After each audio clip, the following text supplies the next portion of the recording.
The Miller Lite Diamondbacks live pregame show starts now. A new era started a huge weekend of baseball against the Dodgers. It is hoped that it will be a new brand of aggressive, productive, edgy baseball. Kirk Gibson baseball, making adjustments and winning. Finally, on the 4th, we honored America, but we certainly didn't honor many silly string and welcome smiles today. The work begins in earnest to show you are improving against Lou and his Cubs. It's Chicago. It's Arizona. Let's make the manager happy next.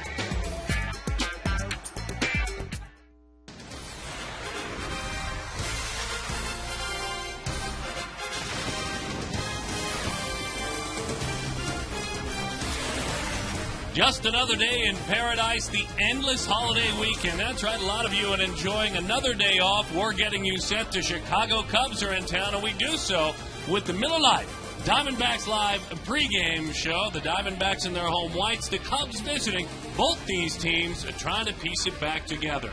Hello there and welcome back to the ballpark. He is Mark Grace. My name is Darren Sutton. We trust you are still having a great holiday weekend. As we said, both teams trying to piece things back together. Both teams having disappointing seasons. The Diamondbacks, though, Gracie, making a major move, and I think we'd all welcome your perspective. You were on network assignment for a couple of days. You've come back. You've done a lot of talking this morning with things that have gone on around these parts. Kirk Gibson is the new manager. I think it is hoped a new attitude will sooner or later take over that locker room. Well, A.J. Hinch is a good man, and I wish him well, and we all do, because he was put into an impossible situation, Darren, and because of that, success did not follow, and just way too many days in last place. That's the bottom line. Since April of 2008, it's been last place. So changes are going to happen when you're in last place consistently, and also uninspired baseball. That's another reason why people were getting fired. These guys were not playing inspired baseball, Darren. He plans on inspiring his players, making it clear this morning when meeting with the media, and I can't say every word that he said about strikeouts because this is television, this is a family show,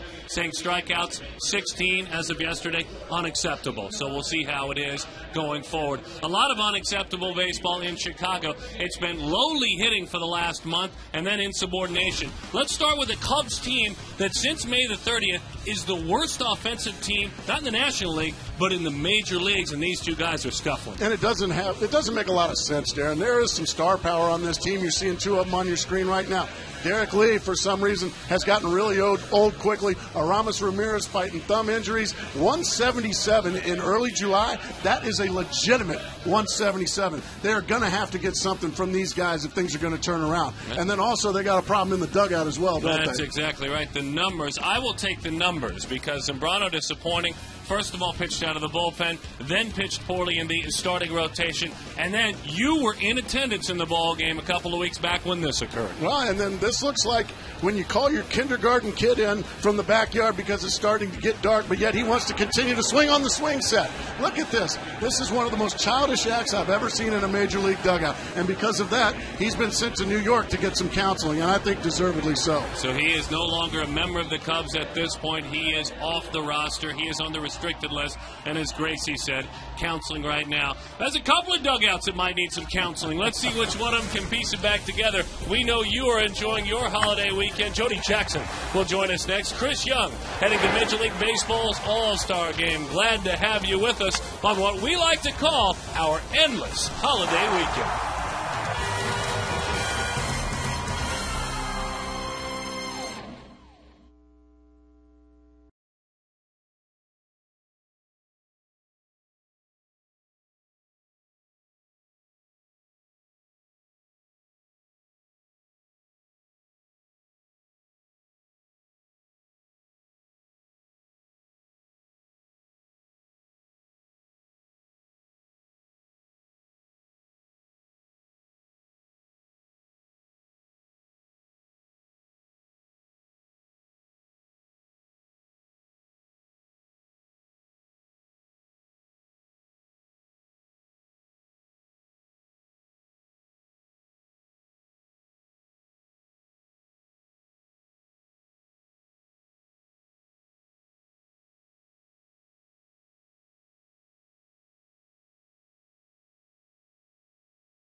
Welcome back to Chase Field on this Monday afternoon. Ian Kennedy looking to bounce back from a poor effort against Tampa, looking for his first win since May 19th. Jody Jackson with you on the field, and it's going to be a tremendous experience next week for Chris Young. He's going to his very first All-Star game. He will be in Anaheim playing for the National League, and when you look at the numbers, it's just a great story. Young had a terrible year last year, went down to Reno, made some adjustments, had a great attitude, and this year it has really paid off. You look at the change in the average. He's already got as many home runs already as he did all of last year, and 57 RBIs. Well, he will be on the field in center field today, and the pitching matchup, though, for the Diamondbacks, Chris Young talked about the fact that he is headed to the All-Star game, and it will be a tremendous experience.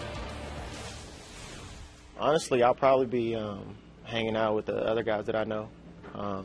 Mike Bourne, Carl Crawford, we're all from Houston, so it's a good chance. I'm gonna hang out with those guys and kind of enjoy with them. Get to talk to Pujols and Holiday and all those guys. Get a few autographs because I'm definitely gonna be like one of the rookies in there. I feel like a rookie all over again. But yeah, it's gonna be really cool. And now to the pitching matchup. It will be Ian Kennedy on the mound for the Diamondbacks. 9 walks in his last outing. He will be looking to make the right changes and shore that up. Tom Gorzolani for the Cubs, the left-hander. He hasn't made a start since May 26th. Who will come out on top? Cubs, Diamondbacks. First pitch coming up next with Darren Sutton and Mark Grace.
Gonna miss. 4. 2 batters, 4 pitches. Gracie knows the home plate umpire. Hang on. He threw me out of the game already. So did Eddie Rapawano, the second base umpire.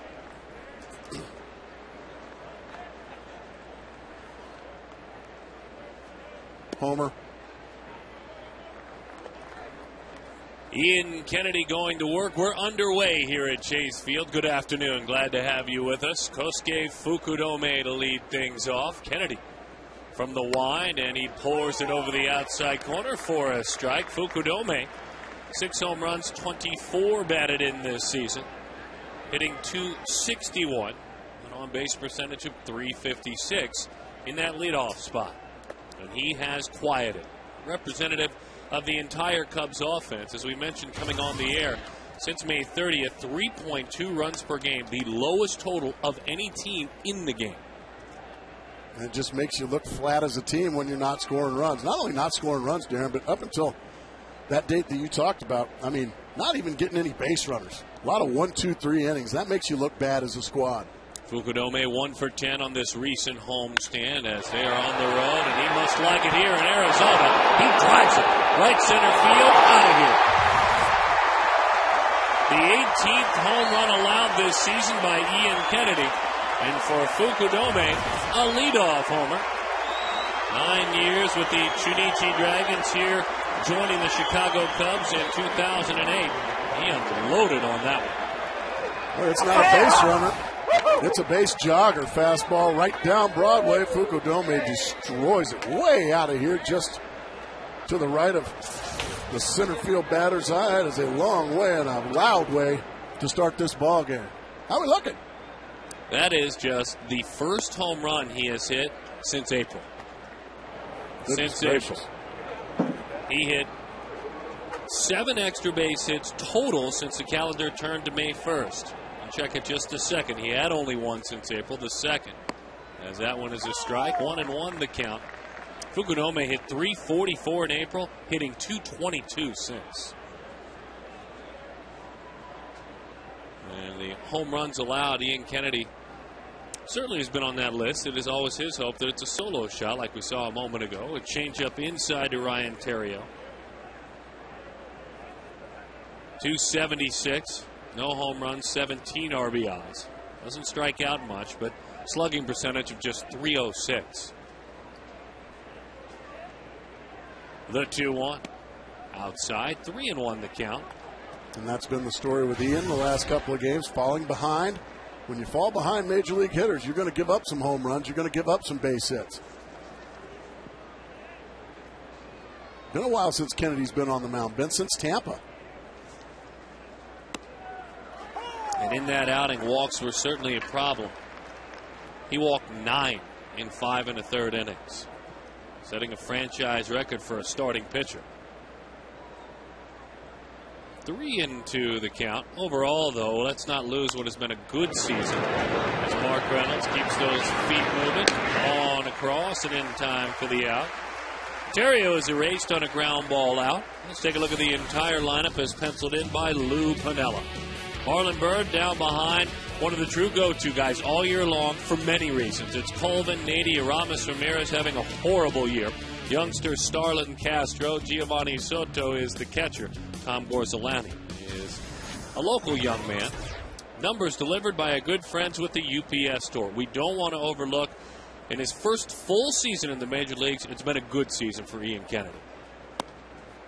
He might have struggled in his last outing in Tampa Bay, but a 3.77 earned run average. Yeah, there for a while. I would say probably for the first 6 weeks of the season, this young man was the guy leading the charge on the mound. And that's what you do there. Jump ahead 0-2. Makes things a lot easier for you. 4 starts ago, as he took the mound, he did so with the 3.17 ERA. In the 3 starts that have followed, he's given up 13 runs in 18 innings. Change of pace. Boy, that was easy enough against arguably the best hitter in the Cubs lineup all year long. The All-Star. Marlon Byrd. Defensively for the Diamondbacks. Cole Gillespie, Chris Young, the All-Star for the Diamondbacks. Upton is at right. It's Reynolds, Drew, Kelly Johnson. Adam LaRoche behind the plate. Miguel Montero is the catcher, catching Ian Kennedy. Starting to sink in a little bit today, Chris Young. Talking about all the congratulations, the well wishes. As that one is a strike over the outside. Said he felt really fortunate last night when he sat down and had a quiet moment and thought about how blessed he was to get this chance. And reading and hearing about some of those that might have gotten overlooked.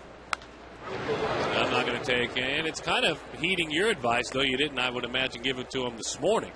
You said it on the air yesterday. You said, I'm not going to take one single moment for granted.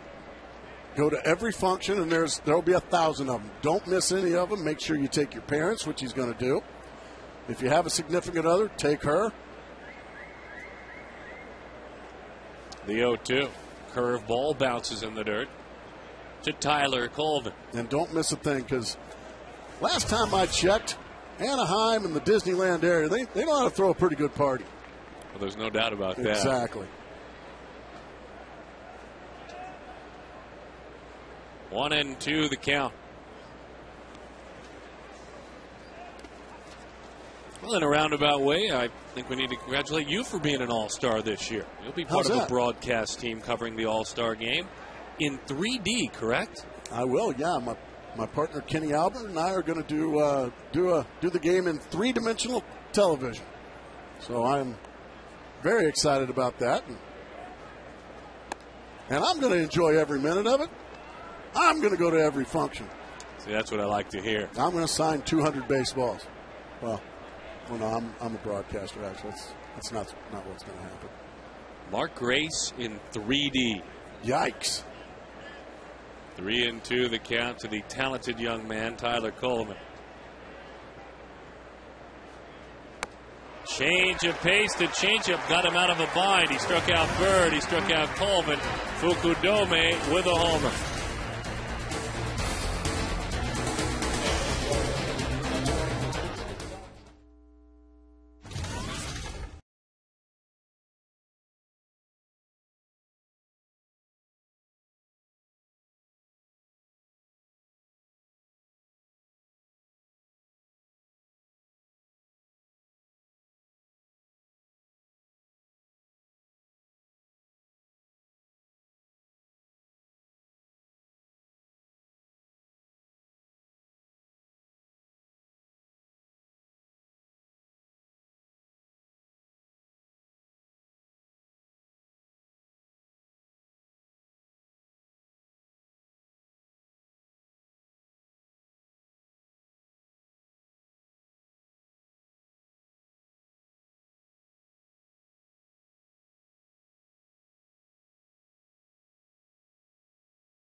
Leadoff home run of the season, and they jump on top 1-0. Kelly Johnson, he bats second. Chris Young will lead off, all part of our Southwest Airlines starting lineup. Young back at the top of the order. Kelly Johnson, Justin Upton, Miguel Montero, cleanup hitter. Mark Reynolds, Adam LaRoche, Stephen Drew, Cole Gillespie is in left field, and Ian Kennedy is in the 9 slot. 27-year-old left-hander. Evergreen Park, Illinois. Pirates' original second-round pick. Thomas Stephen Gorzolani. He's made 10 starts. He's made 6 relief appearances, 2-5 with a 3.14 ERA this year. And when you got a 3.1 and you're 2-5, you're not getting much run support. He fires a strike to Chris Young. Young is homered against Gorzolani in his career. 4 of 7 against him. Yeah. A lack of support. The Diamondbacks know his name. There's no doubt about that. And he knows theirs. It was on May the 2nd with the wind blowing out at Wrigley Field. And Gorzolani went 7 quality innings, gave up just 2 runs, and struck out 10. And he beat the Diamondbacks and beat them pretty easily. This was part of the day where you hoped that you would see a little bit more of this from last year in October. Rainy, windy day. In May, you didn't see any of that.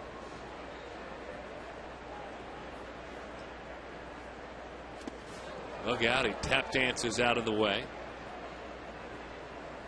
Working his way back into the rotation last couple of times out. He pitched against the Pirates. This is the outing against the Diamondbacks. 10 strikeouts. That's doing it with the wind blowing out at Wrigley Field. The 2-2 to Chris Young. Young pulls a pitch that was away, and he dumps it into left field. Picked on a changeup and just committed to pulling the ball, and he earns himself a hit. How do you feel about Chris Young in the leadoff spot, Darren Sutton? I don't know how I feel yet. No? Well, you've seen it for a couple of years. He did it in 07, 08. I agree with... Struggled last year, but... I agree with the reason he does it if you are to listen to Kirk Gibson. Saying, I want energy. I want something at the top of the order, but maybe 4 bags. I want when a guy gets on, I want a guy who can steal bases. Right. And is not afraid to. I understand the reasoning.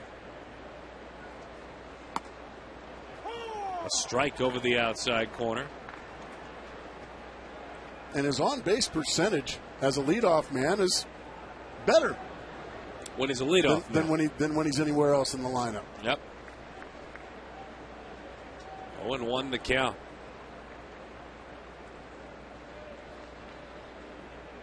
But I just think on this squad, the Arizona Diamondbacks squad, I think he and Kelly Johnson are far and away the best two candidates for the leadoff spot.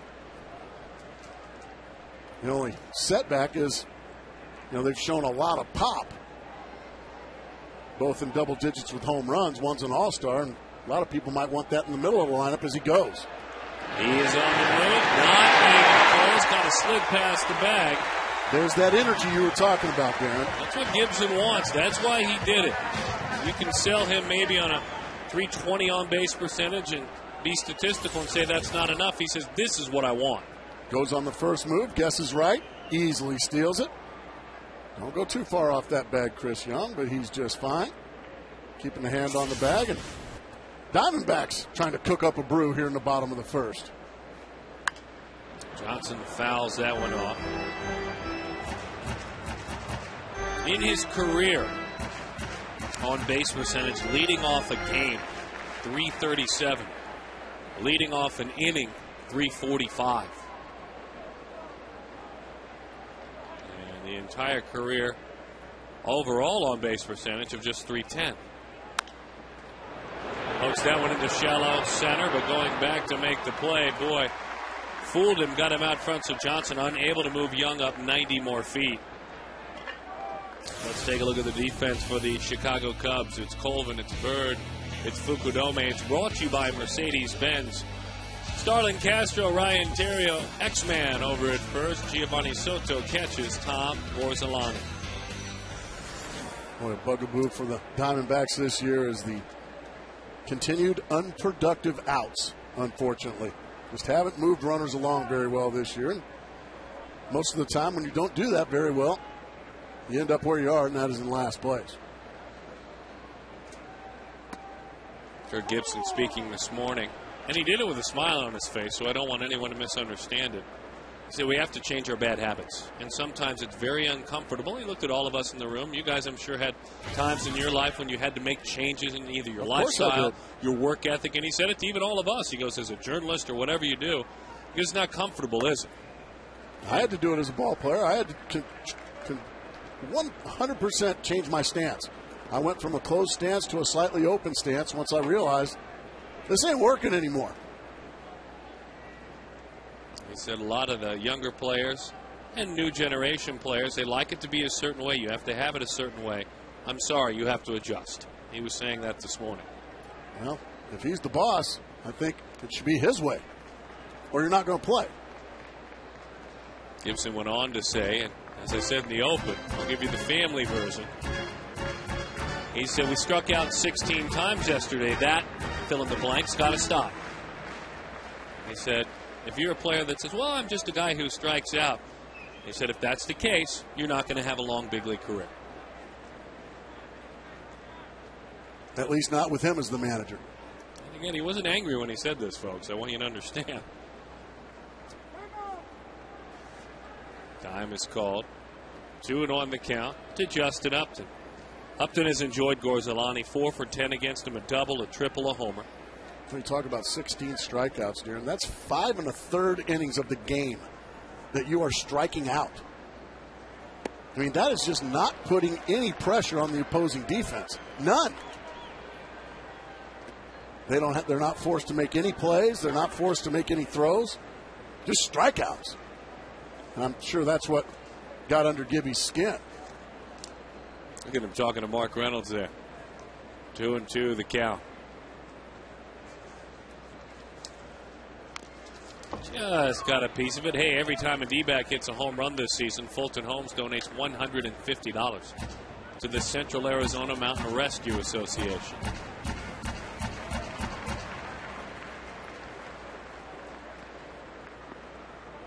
Yeah, there you go, right. Gracie. I wanted to be somebody's boo. That was that fun. little gal yesterday. Our show, this one's for you. Member of the military. To the right side. And he beat him in there. Runner does move up to third, but there are 2 outs.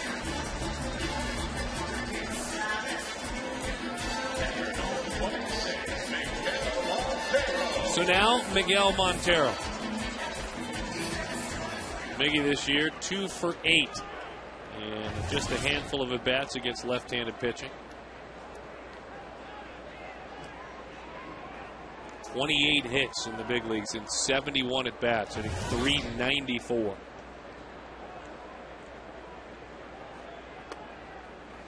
Outside, off speed, 1-0 the count.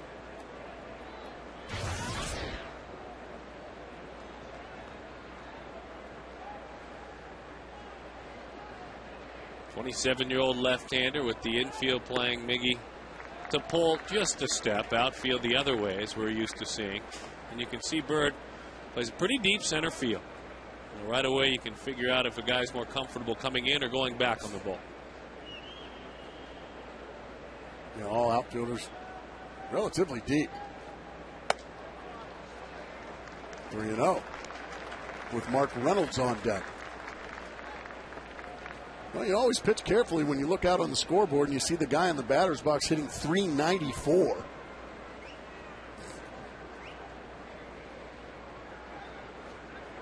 Not even close. Well, that smelled like a pitcher out. I think you're correct as usual, my friend. Well, what does that say, though? Lefty on lefty. That's incredible. But to hit .394, you're hitting everybody. You're hitting lefties, you're hitting righties. Throw an octopus out there, he's going to hit him too. And I would imagine, if you look at the numbers, I would imagine there's probably some success against Mark Reynolds. But also, Reynolds always has that puncher's chance. Mark is 2 for 12 against him. He got him one time with a homer. Pops that one up and into the seats. And that's the thing with Reynolds. He's that guy that if you make your pitches, you'll strike him out. But if you don't, it's a 3-1 ball game. That's the risk reward here for pitching around Miguel Montero and going after Reynolds. Reynolds struck out a couple of times yesterday, also tripled in a run to center field. Just missed a home run below the yellow line out there. And you want to talk about the inning, I think, that really tipped it with regard to frustration for Gibson when he's talking about adjustments. It was after his triple. And it was 3 consecutive strikeouts with a runner on third in a 1-1 game. That's exactly right, and that is the frustration. Unproductive outs. The 1-1. 1-2 the count. Stays away with him. Just a nice little two-seam fastball that he turned over. You can see Reynolds out in front of it. Looked like Gorzolani maybe took a little bit off, put a little sink on it, and tilted it away from him. He'll throw a fastball, a slider, a rare but occasional curveball, and a changeup. Outside, very similar pitch. The count 2-2. 2-1 in his career in 5 starts against the Diamondbacks with an ERA of 4.5.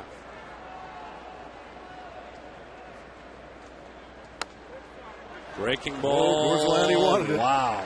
He wanted it. Ron Coppola, home plate umpire, none too pleased with Gorzolani's reaction. Now he's getting it from the Cub dugout. That pitch is inside by a lot. That's what slider. And that's what he was telling Larry Rothschild and Lou Piniella.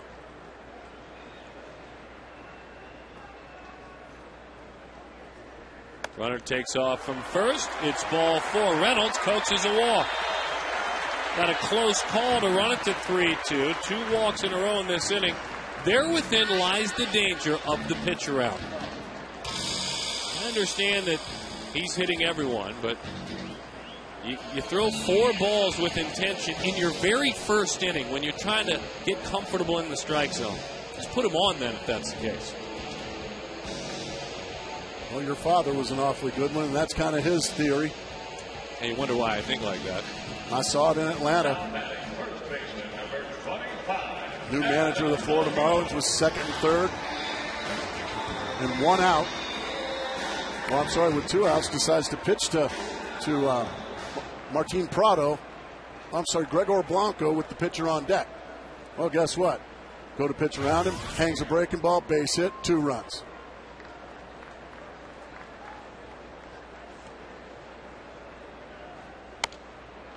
paints the outside corner. 0-1 the count. LaRoche, 26 two-out RBIs. That is 4th best in the majors.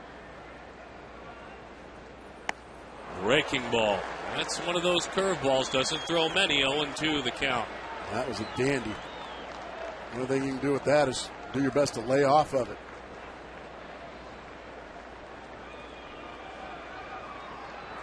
One to nothing, the Cubs lead it. Orsolani wheels and deals outside.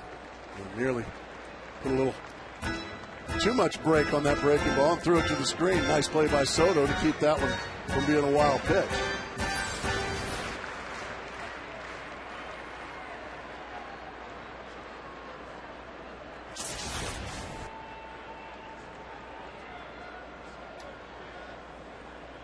The 1-2.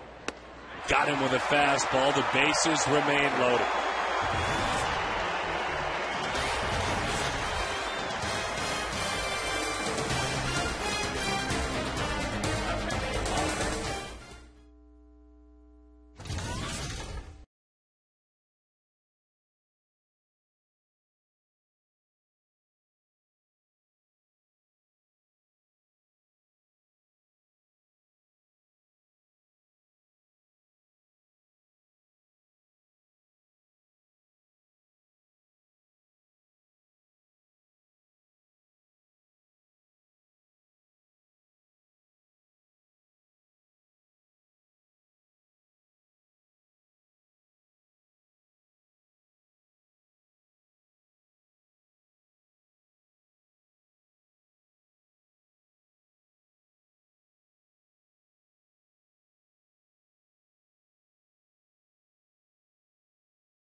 On Fox Sports Arizona is brought to you by Gila River Casinos, proud partner of the Diamondbacks. Colorado Tourism.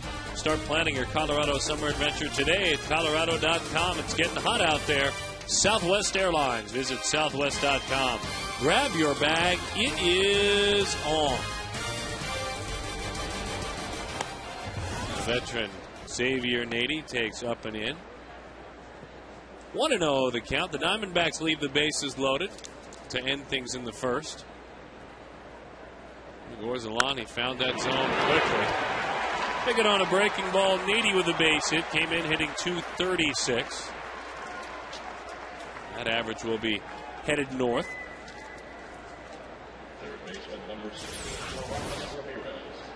And after that, he is now hitting .242, Darren Sutton.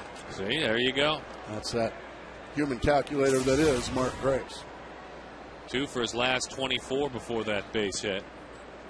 Well, we don't need all these guys to get hot for the next 3 days. Is that what's going to happen here? I don't think so. Okay. You certainly hope not, especially this man, Aramis Ramirez. 177, 6 home runs, 23 batted in. And this is a guy that throughout his career, you've been able to say, well, 20 or more, 80, sure. 80, 100 plus RBIs every year. Well, especially with the Cubs, usually over 100. That just hasn't happened for Aramis Ramirez. Broke in with the Pirates, put up big numbers there. Out of Santo Domingo in the Dominican Republic. Well, picked up a big curveball. There we go. And Aramis Ramirez has a base hit. He was 5 for 19 on a recent homestand in which they lost a couple of series to the Pirates and the Reds. Breaking ball just hangs right in the middle of the zone. And he rips it right through the left side. He is off to the worst start of his career through the first 56 games in a season.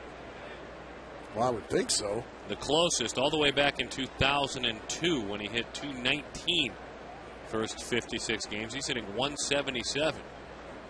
That was the year he charged the mound in Milwaukee and threw his helmet at Ben Sheets. Did he? I started at Donnybrook. I know you liked that. No, I don't like throwing helmets, though. Oh, you don't? That's what fists are for. Oh. Well, here you have been wanting Donnybrooks. Pitch is in. But not throwing helmets. No, I don't think so. I think you're right. 1-0 the count to Starlin Castro. This is a talented young man, and they have every right to think very highly of him. They have high hopes. Had a nice homestand, 6 for 18, 333. Really burst onto the scene in May, hitting 310. Quieter June as teams start to figure him out a little bit. Now the next adjustment is his. Snap throw actually hits Nady. Oh. Well, that's why you go in with your back turned, just in case the ball hits you. And then you look at the shortstop, and this would be Stephen Drew, and say, could you please catch that ball instead of let it hit me in the elbow? Oh, ouch. Well, got him right in the shoulder. Stephen, can you catch that ball, please? He almost hit Ian Kennedy, too, with the throw, by the way. I didn't notice that. 2-0 the count. Belted center field, and Young was playing shallow. It's over his head. It's off the base of the wall. Starlin Castro, he's not missing a beat. All the way to third. The throw to the plate, a triple with a couple of RBIs. Starlin De Jesus Castro, the young man out of Monte Cristi in the Dominican Republic, exploding onto the scene. It's his second triple of his big league career.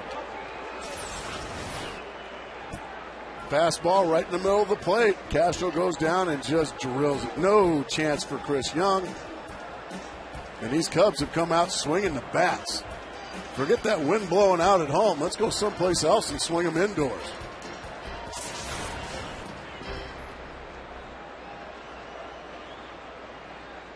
Young man signed back in 06. Undrafted free agent, a .310 career minor league hitter. Now Giovanni Soto.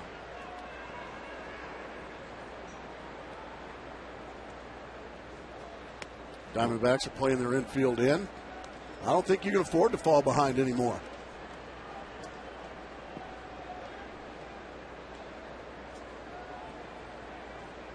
That's that change-up grip.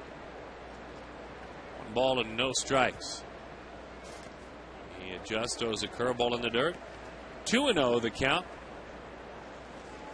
Well, we mentioned for the Cubs, the visitors that came to town, and back in the day, this would have been a homestand where they would have taken advantage. But they lost 2 of 3 to Pittsburgh and lost 3 of 4 to Cincinnati. Cincinnati's playing very good baseball under Dusty Baker.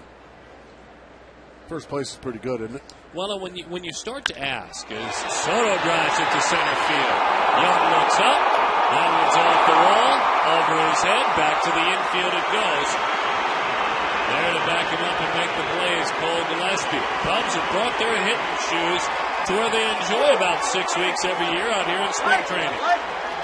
Boy, Ian Kennedy getting hit very, very hard. Another pitch, belt high right down the middle. This time Soto drills it to center field.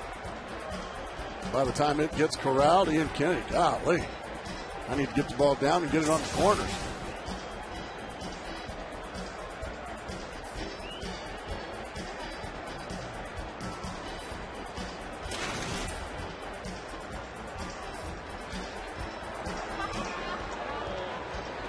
So Stoudemire out with a pretty stern visit. Again, he had some time off between outings. The walks were there.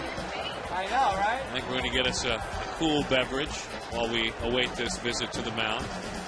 That's a value beer, by the way. It's only $4 at the ballpark for a cold beverage. I'll tell you what, if this keeps up, he's going to be a busy man. yourself a draft for $4. You can't beat that. That's not happening at Wrigley Field. It's not happening anywhere else.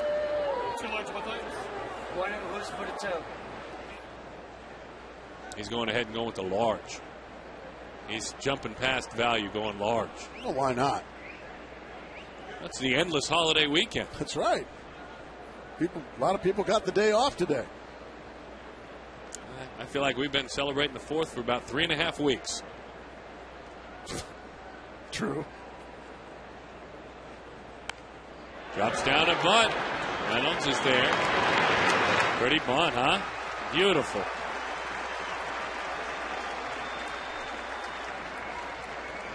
Catch the Marlins and D-backs this Family Friday. For just $20, you'll get a ticket to the game, $10 in food and beverage credit.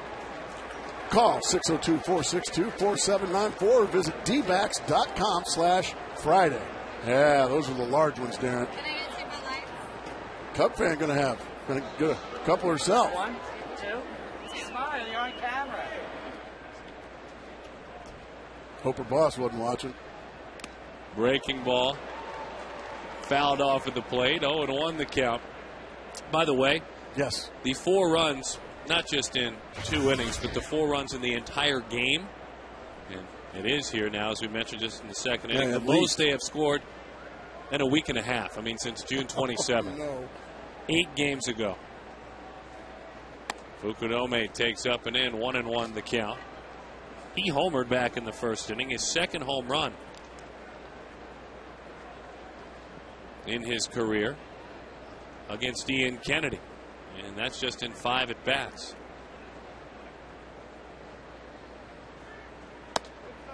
Inside, 2-1 the count.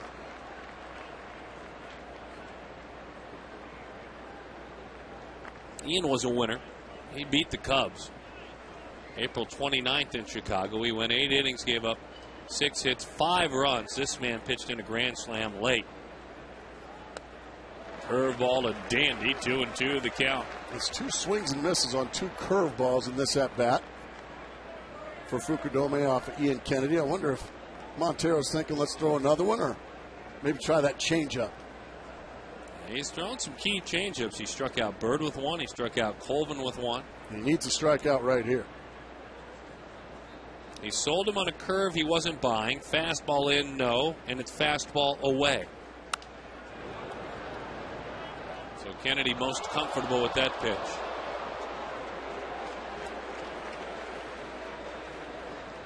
Two and two.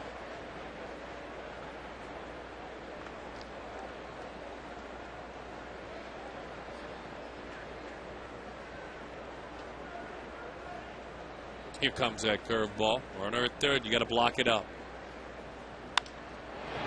Lifted, hugging the line. We told you Fukudome, a late grand slam in Chicago. Though in the end, it was a win for Ian Kennedy. He had 13 runs of support. And then today, he didn't take this one the other way.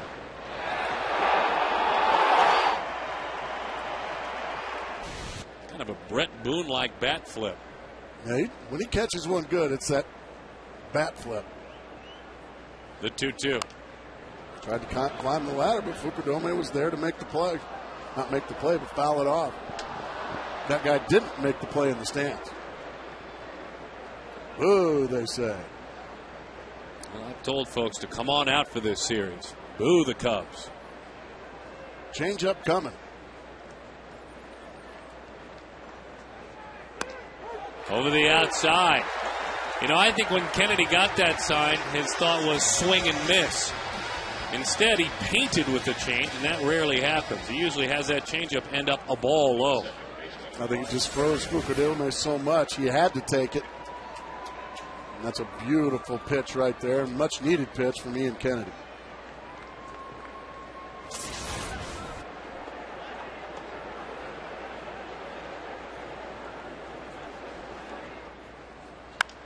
The other way, up the ladder to make the play. Adam LaRoche sitting on a breaking ball. Hammering it was Terrio. But the Cubs have a big inning. They score 3. As we mentioned, in their spring training home in the great state of Arizona, they're hitting. A little bit of help there.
Our endless holiday weekend. And glad to have them out. Don't forget 80s night this Saturday night at Chase Field. Come and dress as your favorite 80s band, your favorite 80s actor. Yeah, there's a woolly booger there like ZZ Top. That's exactly right. And we'll have a lot of fun at the ball yard, 80s music. We will follow suit with a lot of discussion about 80s baseball throughout the week leading up to it. Steven, base hit, center field. Borzolani ticked off with himself. We'll get it going today. We'll get it going with the visiting team, but a team that I know a lot of people have followed on nationwide television through the 80s, where you began your career. In the late 80s, yes. The greatest Cub in the 80s. Text A, B, C, or D to 36929. Is it Ryne Sandberg, Lee Smith, Andre Dawson, or Harry Caray? Boy, that's a tough one. I'm going to have to go with Rhino. Andre didn't come till 87. Okay. And Harry Caray, well, I bet you he's going to get a lot of votes. When did he get there? What was his first year in the north side of Chicago? I'm not sure. It's a good question. Sometime when in he the took over for Milo late Hamilton. 70s, early 80s, maybe 81. Okay. So he's going to get some votes.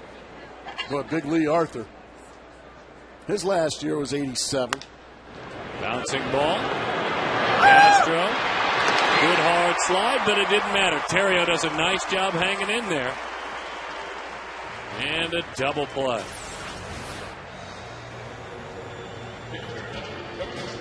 Nice job by Stephen Drew to no avail. Cole Gillespie taps into the tailor-made 6-4-3. Good job by Stephen Drew, but two quick outs on one pitch from Borzolani. I'm going to go with E. Mike O'Berry. Who's that? You don't remember the Cub Mike O'Berry? No. That's what I'm going to vote for.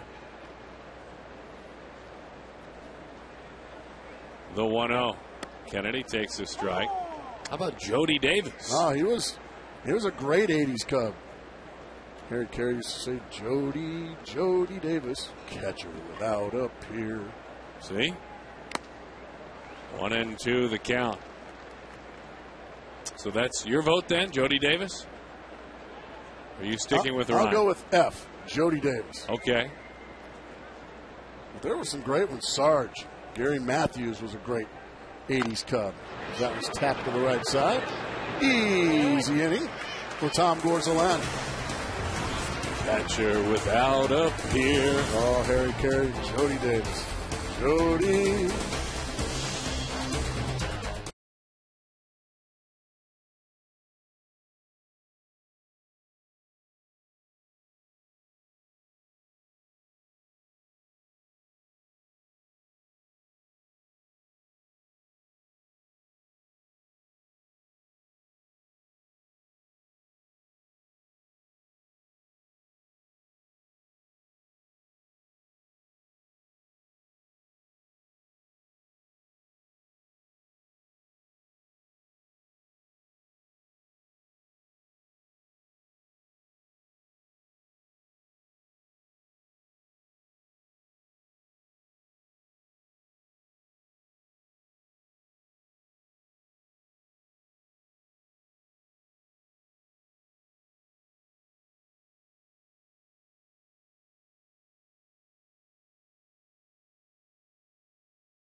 After 2 innings.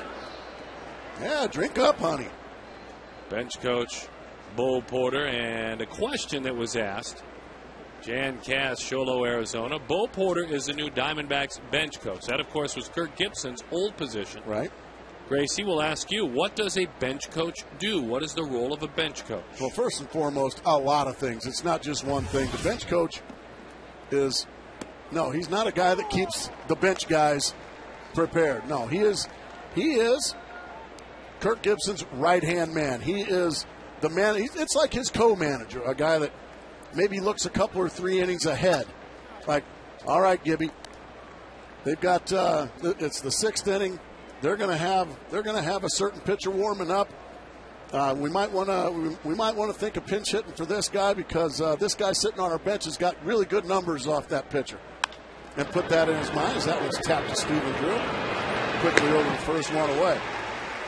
He also, the bench coach, is the coordinator of spring training, Darren Sutton. Everything that goes on in spring training is coordinated by Bo Porter.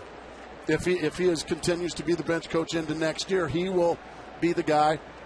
I mean, he's the guy, okay, we're going to do bunt defense today, followed by pop-up drills, followed by cuts and relays, that kind of stuff. He's the guy that puts together all the workouts every single day, and usually a month in advance. It's a thankless, tough job, a bench coach in the major leagues. So it sounds like, in a sense, you're a bit of a manager in training. That's exactly right. You're the right. vice president. That's exactly right. And you are the manager's go-to guy. You will always see the manager and the bench coach next to each other. 2-0 the count. We saw Alan Trammell a moment ago. He is the bench coach for Lou Piniella. Out front, good off-speed pitch. Young man Tyler Colvin is erased as LaRoche beats him to the bag. And the tie in there with Trammell is Kirk Gibson's first ever chance to be a bench coach. That was the manager in Detroit. In Detroit, exactly. A couple of lean years and tough years, but both those guys learned a lot. Gibby remembers 2003. That was an ugly year in Detroit. 43 and 119. Yikes. That's terrible. 43 and 119? 43 and 119. So that was tough times. As that one paints the outside. 1-1 the count. Right around that time, Kirk Gibson, I think he might have still been the announcer at that point. I can't remember when he took over as bench coach. That's not fun announcing either, 43 and 119. It is much easier though. You take it home when you're a bench coach, not as an announcer. Right. It's losing games in the major leagues. There was the old skipper for the world champion D-backs, Bob Brinley, next to us. Color analyst for the Chicago Cubs, one of the best in the business, if not the best. By the way, Gibby, as we see BB over there, Gibby was the bench coach in 03 for that team. So you're trying to say Trammell and Gibby were lousy coaches? I think that's some lousy ball players. I think you're right. I think that's what it was.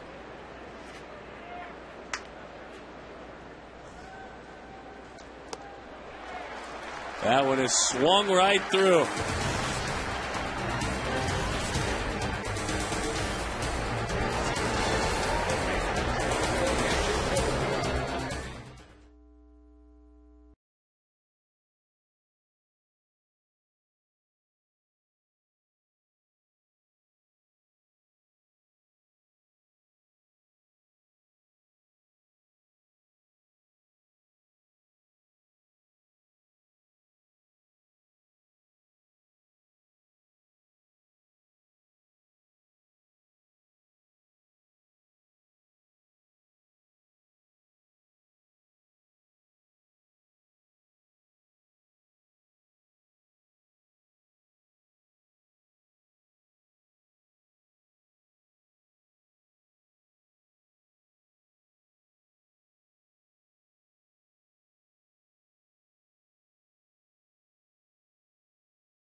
Go head-to-head in the summer's biggest event. Fox brings you every thrilling moment of the 2010 MLB All-Star Game. It's Tuesday, July 13th, live from Anaheim, Orange County, California, 5 o'clock, only on Fox. No. There you no, go. You don't. There you go, honey. No, now you you're don't. talking. Strutting Sutton. Oh, man. I'm just a legend in my own mind. I think I could beat you. Evidently, I can't beat any of the others. That is a scary thought. You and I would probably never make it on the racetrack. We'd be arguing. Pitch is high. 2-0, the count to All-Star Chris Young. You know, I've been looking. I'm loving the Racing Legends. I think it's a great idea. I can't wait till the Racing Gracie starts. Well, it's never gonna start. 2-1 the count, especially not the world champion Gracie, and not the broadcaster Gracie, but the Cubs Gracie that always loses. You're bad. You are bad. More than a century. Anybody can have a bad century, as Jack Brickhouse said, the late, great Jack Brickhouse. Understandable. Well, it's been over a century now. But hopefully that race will start soon as well. Couldn't have done it without me. 2-2 the count. That pitch is low, 3-2. Just an update, by the way. I have a feeling there's a conspiracy there. And once again, I'm going to get the shaft. What? That one is popped foul up above and into the seats it goes. See Wise singled back in the first inning, stole a base. Is 5 for 8 in his career against Gorzalani. Boy, what a great at bat, as you said. A little bit more. Let's bring in Jody Jackson. JJ? Well, we've heard a lot about what Kirk Gibson wants to accomplish here, and we've heard a little bit from the players, but I talked to Chris Young today, and he said basically the biggest change has been more talks, more communication about how we're going to carry ourselves. He said Gibson's on a mission to turn things around. We know that, and he wants to make them uncomfortable, so they're aware of that, and they have to force change those bad habits that you guys talked about a little bit earlier. And mainly it's been two things, cutting down on the strikeouts and how they run the bases. And, the leadoff spot for Chris, he said he's good with it, whatever is best for the team right now. And, guys, I think we're seeing right now it's working out. Not necessarily, he hasn't come around to score yet, but, his on-base percentage is something that Gibby really likes in that leadoff role. Keep them uncomfortable to force change. Isn't that an interesting concept? Good fastball, 0-2 the count. It's really the only way you do change. Make adjustments. Yeah, show me a comfortable baseball player at this level, and I'll show you one that's not going to be around very long. You should never be comfortable. I don't care if you're Albert Pujols or one of the superstars. Those guys aren't comfortable. Well, he's not anything They're resembling always trying to comfortable. improve. We just spent a couple of days with them. The 0-2. Taking early batting practice at 2 in the morning. 2 o'clock in the afternoon. In the blazing St. Louis sun, he was out there working and honing his craft. Albert Pujols by himself. 1-2 the count, as that one is outside. Though you could take it at 2 in the morning. And there is a story tied to that, as we see Joel Youngblood. There was a story tied to it, but it was more like 9:30 at night. Former teammate with Bob Brenly after a ball game. The two were teammates back in the day, and Brenly talking before the game about the aggressiveness, how he never could clear his head, never, ever leave the game at the ballpark, always wanted to grow and win and get better. And it was long before the days of cellular phone. Right. I mean, if you were getting a call, it was to your home phone. As that one is outside. Well, Bob Brenly driving back home. Garage starts to come up. Here's the phone ringing in his garage. Has a handset out in his garage, thinking, "Oh my gosh, my family's sleeping. I better grab it." Picks it up. It's his teammate Youngblood. "Are you home yet?" "Well, yeah, I just answered the phone." "All right, I'm coming over. You have a net?" "Well, yeah, all right, we'll set it up. I'm coming over." As the 3-2 is lifted, down the line it goes. He wanted to come over at 2:30 in the morning to hit in a net? Not quite sure what time it was, but it was after a night game, and it was late at night. Okay. So he came over. They set the net up. He backed his car out, and he made it clear right here, this is my zone. I have to start zoning up. I got to leave the pitch that's high alone and the pitch that's low. I got to leave it alone. I got to zone up. Let's get some soft toss going. Soft toss. Whack into the screen. Whack into the screen. About an hour into it, BB tried to hand him his hat. Boy, I think you're on to something. Well, you got to believe with me. Runner goes. Again, it's fouled off. An hour. Hands him his hat. Boy, you're really here's your hat. You're really on. Nice, you're right. really on to something. Oh, no, I'm not going yet. Put my hat down. I'm not leaving. I'm sure Bob's beautiful wife, Joan, loved that. Bob, can you come to bed? No, just out of here. Soft toss to Joel Youngblood. But honey, it's 1:30 in the morning. Well, honey, he won't leave. I keep trying to give him his hat. Can you set up the sofa for him to maybe sleep? Maybe bunk down? I love that story.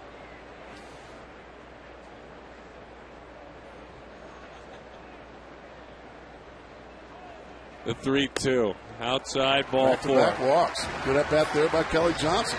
Fell behind 0-2 and worked a walk out of it. And thank you, folks at home, for playing along. BB shared that story this morning, and I was laughing, and I think everyone that heard it was laughing. But that's a huge compliment is what it is. Well, I'll tell a story on myself. Last night, I was feeling under the weather yesterday, and it was time to go to bed at about 9:30 at night, not 2 in the morning, thank you. Oh, you thought I was going to tell that story, Yeah, I thought you were. Well, about 9:30, I turn off all the lights, head back to my bedroom, and I kick a coffee table walking, and I broke one of my left toes last night. Did you now? Broke one of my left toes. Not the pinky toe, but the second smallest toe. Broke it. And I yelled at my mom, yelled at the dog, yelled at my girlfriend. Who put that coffee table there? Upton takes a pitch up and away, 1-0. So I'm very sorry that happened. No, you're not. You're laughing. Oh, no. And yes, I did call a tow truck. No, that's not going to help the racing Gracie at all. He's on his own. I'm extremely gimpy. Pitch is high, 2-0 the count. He's lost the strike zone. And it helped that Johnson fouled off some good pitches. Gorzolani leaving the zone. 29 walks this year in 63 innings. 65 strikeouts. Ooh, boy, a fastball right down the middle and right past Justin Upton. Got wrong with that swing. Justin's much better when he keeps it nice and short. That time he tried to hit a home run, and that's what usually happens when you try to hit a home run. Your swing gets long and it's thrown by you. Back of that batter's box. Outside. Don't forget, anytime the Diamondbacks score 6 runs or more, Taco Bell gives away 3 free tacos with the purchase of a large drink between 4 and 6 the next day at participating locations. 14 home runs, 39 batted in. He has homered in his career against Gorzolani. 3-2 the count. Same story. Got very long, swung way too hard, came up empty. See, those are pitches right there. With Justin Upton's talent, that's a fastball right down the middle, belt high. Justin Upton's talent, that should never be a swing and miss. 0 for 6 with 3 walks on this homestand. Popped up and into the seats it goes. He is actually, Justin, taking it a step further in the middle of an 0 for 13 right now. I mean, another one. Here it is, right down Broadway, and once again, Justin was tardy.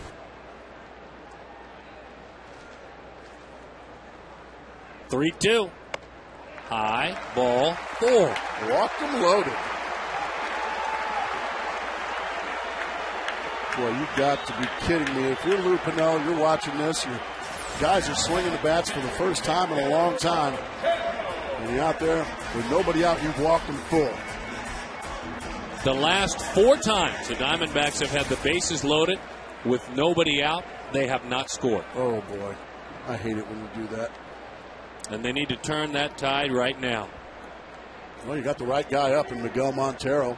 He also walked his first time up off Gorzelani. Got to find a way to put the ball in play. Outside corner, strike one. Quality pitch there from Gorzelani, right on the outside corner, as you said.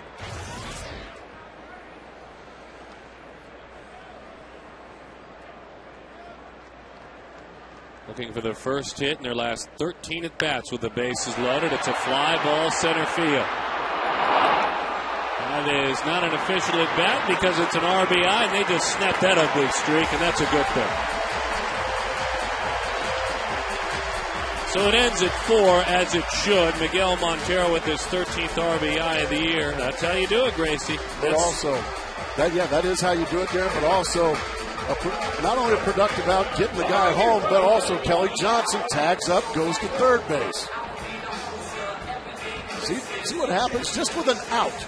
By putting the ball in play, just with an out, a routine fly ball to center field, a run scores, another guy moves up, and now Mark Reynolds with an opportunity.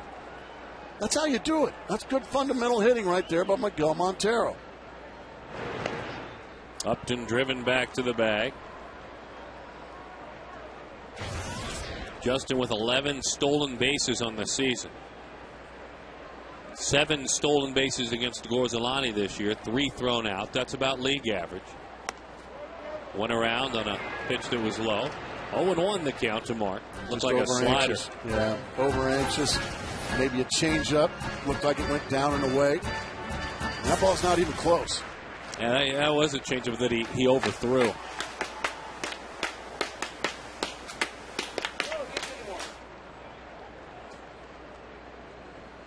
The 0-1. 0-2 the count.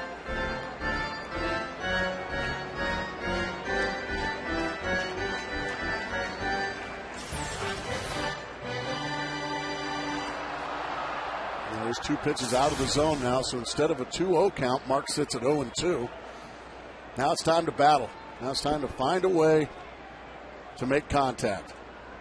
By hook or by crook, Mark Reynolds has to make contact. Mark was 5 for 12 in the Dodgers series. Had a huge 2-strike RBI where he just dumped the ball into right field. A true Texas leaguer, but he didn't strike out and he drove in a run. He also walked twice as well. Pitch is high. Threw him a fastball there. As we mentioned, fastball throws it about 6 out of every 10 times. So it's a slider. A changeup, the pitch he threw to Reynolds to start things off that he missed. 83rd Major League start for the left-hander. That one is low. 2-2 the count.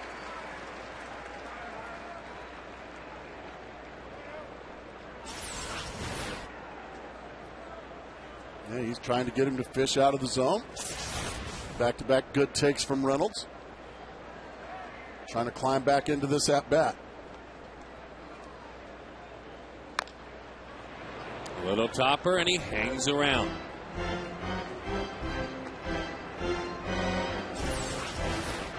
Let's take a look. Once again, that one's out of the strike zone, but now he's battling. That wasn't one of those swing for the fences type swings. That was one I'm just trying to, by hook or by crook, to make some contact. They need this run here. Hanging around. Tried to sneak a fastball ball by Mark that time. This time he goes right down Broadway with it.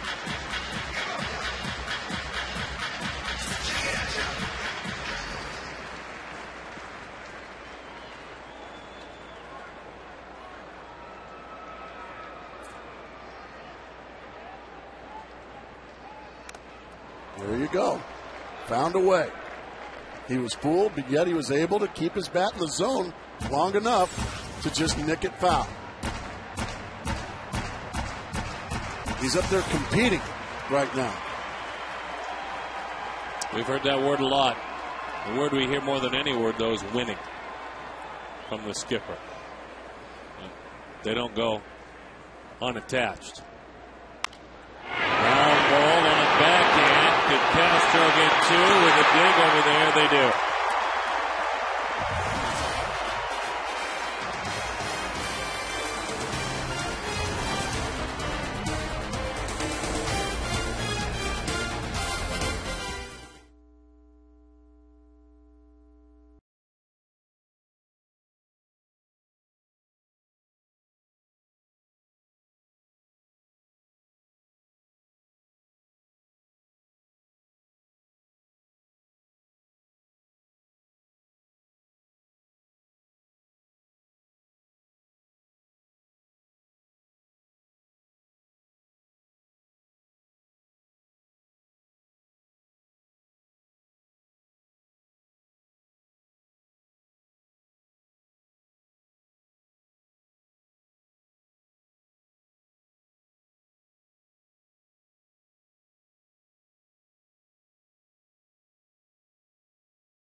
Wells Fargo, together will go far. Sanderson Ford, Arizona's largest Ford dealership.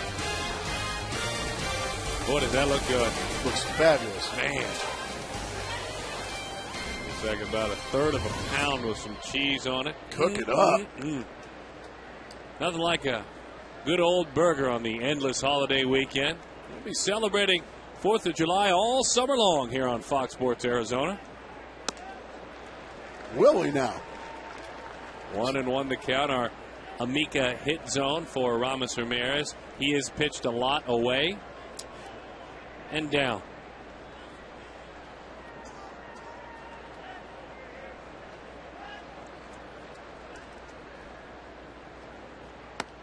That pitch is in. 2-1 the count.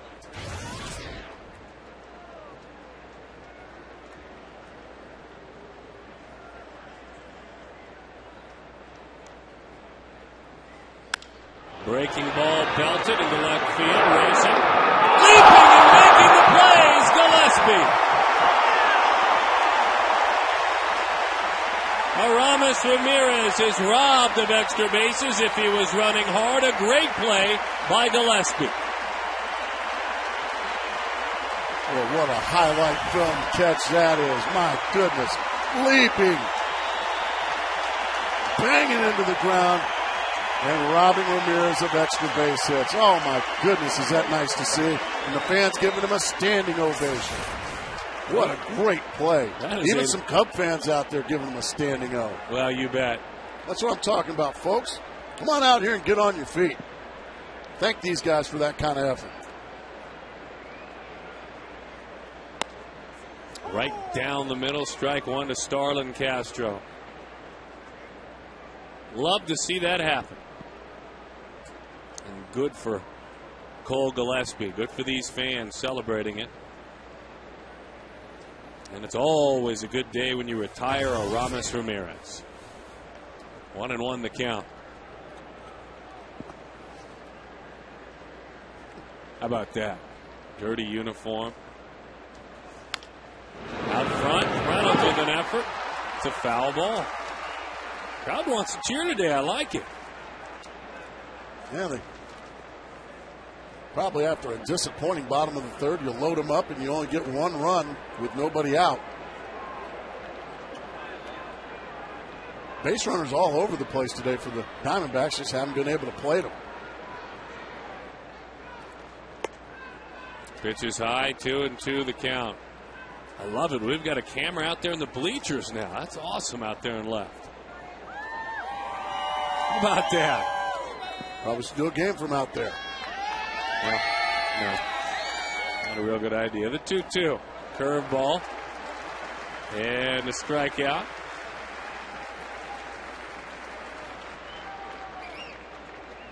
AT&T brings our trivia into your living room today. Well, we need a good question. Haven't had one in a while. Well, this is how we celebrate our 4th of July weekend all summer long. How many seasons did the Cubs finish above 500 in the 80s? I think I know that answer. Above 500 in the 80s.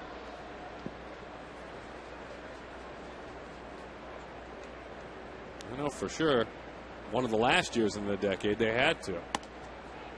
1-1 the count. To Giovanni Soto. This is now a run of 8 in a row sat down by Kennedy. He kicks dirt in the air on that follow through.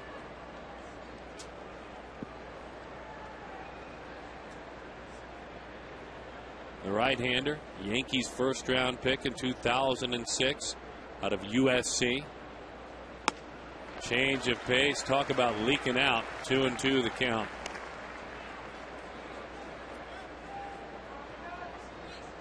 Oh, man, now we're talking. I always like the jalapenos on the nachos. The 2-2. Fastball that was set up by a great changeup. You know what that is, too? A pitcher settling in. 9 in a row sat down. Come on, folks, out in the bleachers. We need to get him some runs. Come on, I need more.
It's time for Kachinko.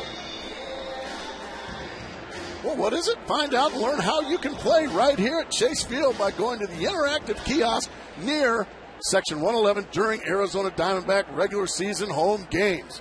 That is brought to you by Gila River Casino. Oh, I love that Kachinko. It is really big league.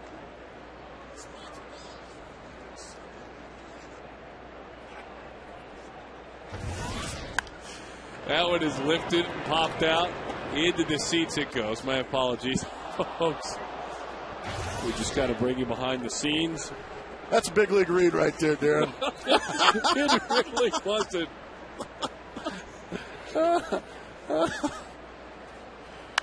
LaRose drives it. We'll forget about it right now. Out of here. That is big league.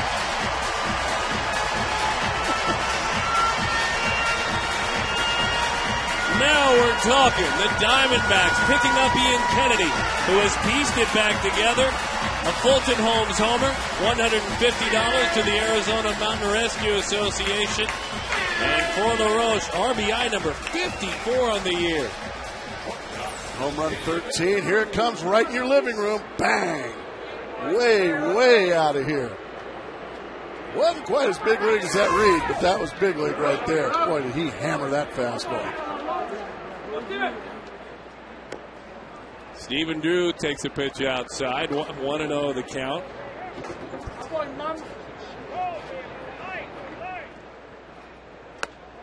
On the corner, boy, the extended strike zone. 1-1 the count.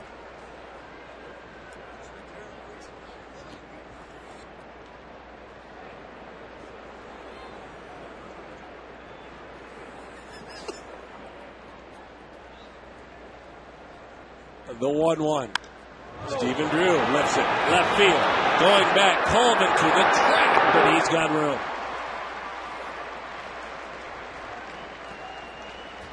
Cole Gillespie certainly deserving early in the ball game the award of our APS Energy All-Star. We usually wait. You make a play like this, you're named immediately.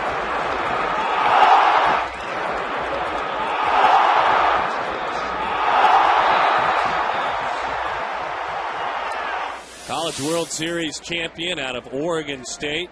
That wasn't one of those staged dives like we saw for a couple years out there in left field. We used to see that occasionally in left field. 1-0 the count when Flipper was here. 4 runs, 5 hits, and no errors for the Cubs. 2 runs, 3 hits, and no errors for the Diamondbacks.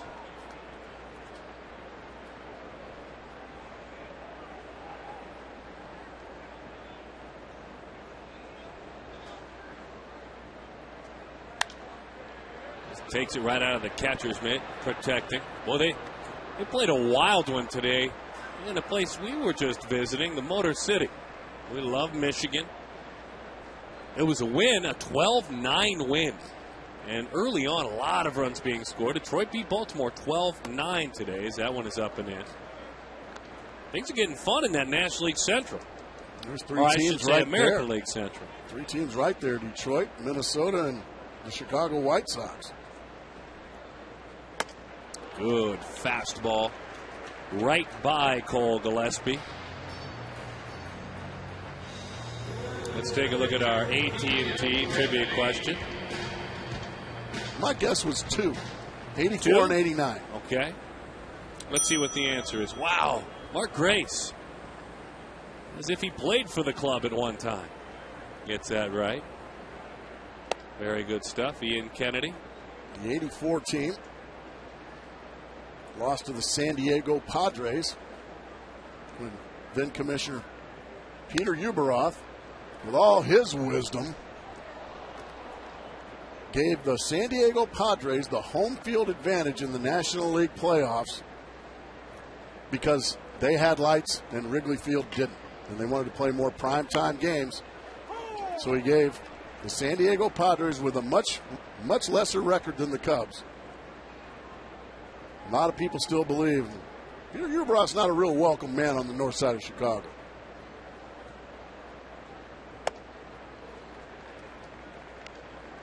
2-2 the count. Shortly thereafter, lights were built. Probably never has to pay for a meal on the south side of Chicago, though. True. Or in San Diego. Check swing. I think that might have got Lou. No, it didn't. Is he all right? I hope he's okay. Got the pitching coach over there, Larry Rothschild. Well, if you know any old school skipper like Lou, and Kirk Gibson has already shown it as well, pitchers and their coaches, well, they're just necessary evils.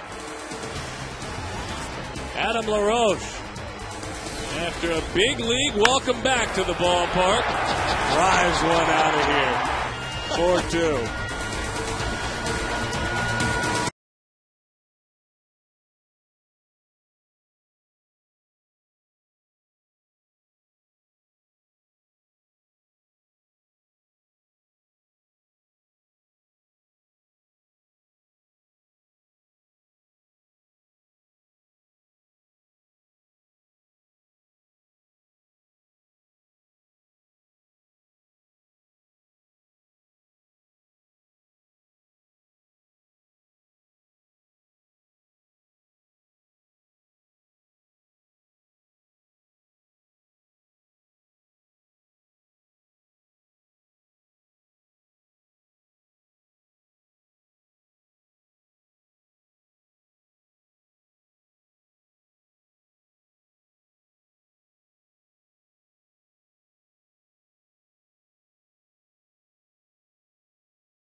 July 5th, 2000. Gonzo, so many legendary nights in a Diamondbacks uniform, hitting for the cycle. Who will ever forget in Houston, Texas? He tore those Houstonians up that night. And Ian Kennedy goes to work against Tom Gorzelani. Gorzelani hits a high fly ball to right. Justin Upton is tracking. And there's a reason we remember Gonzo, isn't there, Grace? Well, speaking of Gonzo, the Diamondbacks are going to retire Gonzo's uniform number of 20 on Saturday, August 7th, during a pregame ceremony. The first 15,000 fans at that game will get a Luis Gonzalez bobblehead, courtesy of Chase. Call 602-462-4794 or log on to dbacks.com for tickets. That's one you don't want to miss there, folks. Well, that fan naming has looked like a Chihuahua maybe after Gonzo. What? That Sure, is that's good. Good looking. Is that a dog? That's his dog, Gonzo. That was big league read. That was a very solid read. And a great sign down there from that fan who named his little mini lapdog, Gonzo. Yeah. Kind of feel bad for Luis.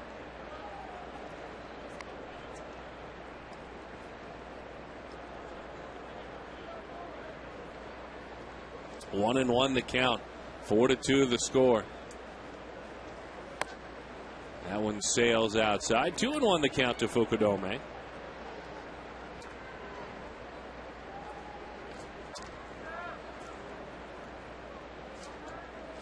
The right-hander wheels and deals. Good change. That locked him up. Now, that's the same pitch that struck him out looking back in the second inning. Rarely with a changeup do you get it taken for a strike. It's a high strike for a changeup, but Ron Copa's had a very consistent zone today. Boy, what a pretty piece of hitting. Tried to sneak that fastball by, didn't he? That was up, though. I mean, like the change. That was a really solid piece of hitting. He thought he'd sneak it by him after the changeup. I'm thinking Fukudome was right inside of his head. Tried to come inside, left it out over. Pretty much bell tied down the middle, and those usually get hit for base hits or even more at this level. Changeups and then fastballs to follow up. Pitching with command. Pitching to contact. As that one is into right field. Upton is up with it. He throws to third. And the runner in safe. Terrio stays put. Fortunate there for the Diamondbacks. Reynolds came off the bag to grab that throw. Well, nothing prettier in the game of baseball than a perfectly executed hit and run. Lou Piniella presses the pedal. Upton tries to throw out Fukudome, but he was going on the pitch. No chance there. It's a really good job there by Mark Reynolds of coming and getting that ball and keeping Terrio at first base. So the Cubs now trying to add on. There goes Fukudome. Shoots it through the right side. Man, that's pretty. Boy, and suddenly the wheels start to loosen up anyway. You hope they don't come off because he has been on a roll. It was 10 in a row before these back-to-back hits. And Lou, as many times as he has been around this game, as we take a look at our Amica Insurance hit zone for Bird, like a lot of hitters, sees a lot of stuff away and down. But Piniella knows when he's managing a poor offense, and it is right now a poor offense, and putting his foot on the gas to cash everything he can out of this offense. You struggle to score runs, man. Press the accelerator. Take some chances. Obviously, sitting back and waiting for 3-run homers ain't been happening. This has been the one man that, when you ask Cubs folks, when you speak to Piniella, has been the most consistent all year long. And it was a curious signing by some. He brought in as a free agent. He has been energetic. His preparation has been unmatched. His numbers, that's the key. His numbers have backed it up. But it hasn't been infectious as much as that man hoped. Not everyone catching what Marlon Byrd has. Comfy. Maybe these guys are a little comfortable. 2-0 the count.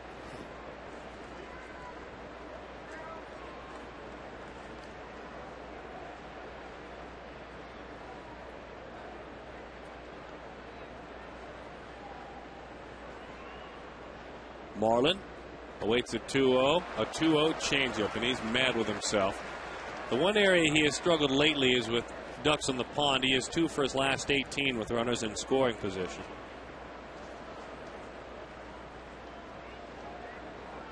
Had a 9-game hitting streak in early June, hit 500. Well, that's a hitting streak. 9-game hitting streak, 20 hits. That's a big-time hitting streak. And in the middle of that, though, I mean, you think about that. That's been part of that 541 batting average hitting streak, part of a woeful offensive time. For Lou, that meant no one was hitting in those games besides Bird. No, here's Bird, a 300 hitter that's been doing it all year long, but only sitting on 35 RBIs. There's just been nobody on in front of him, except for now. Bounce that one onto the ground. Reynolds to the back end. That's all they will get. He drives in a run. Worked it all he could do. Not an easy play to make. Bird reaches RBI number 36 of the year. Fukudome scored. Really the only play Reynolds has. Makes it nicely. Try to keep the damage to a minimum. 5 runs now here for the Cubs. And by making contact in that situation, you get the RBI. Especially when you can run like Marlon Byrd, you're not going to hit in too many double plays. Young Tyler Colvin. First round pick of the Cubs back in 2006. Fastball is called high. Remember, the Diamondbacks, folks, took on the Cubs a couple of exhibition games to get the lights flipped on, make sure everything worked here at Chase Field before the season started. And this young man impressed everyone. Had a huge couple of days. And overall, he's had a nice year. 274, 12, and 32. He can play a lot of places, which helps. He's played in left field. He has been in all 3 outfield positions. Pinch hitter, pinch runner. Struggled on this last homestand.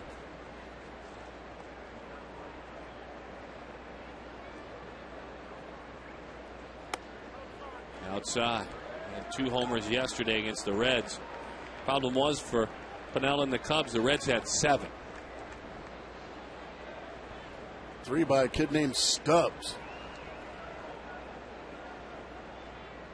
And not Franklin Stubbs. Remember Franklin Stubbs with the Dodgers and the Brewers? That's a Astros. good mention.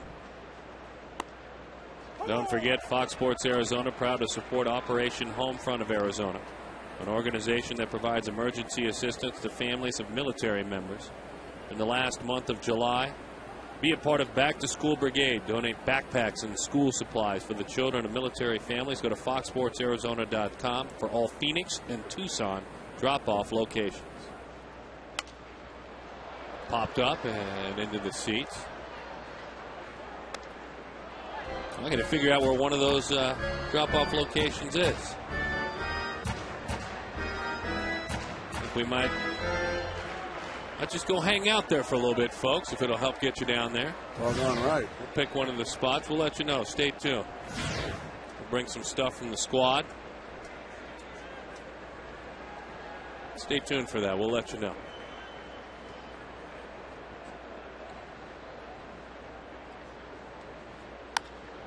High pop, Young coming on in. He was playing deep, still coming. He's got it. Got in his wind sprints mid-game, but a big run, an add-on run. 5-2 is the score. It's hot outside.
Right, I'm excited to see what he can do in his second big league start. Put those nerves aside a bit, and then Ryan Dempster, Edwin Jackson, a couple of workhorses going toe-to-toe.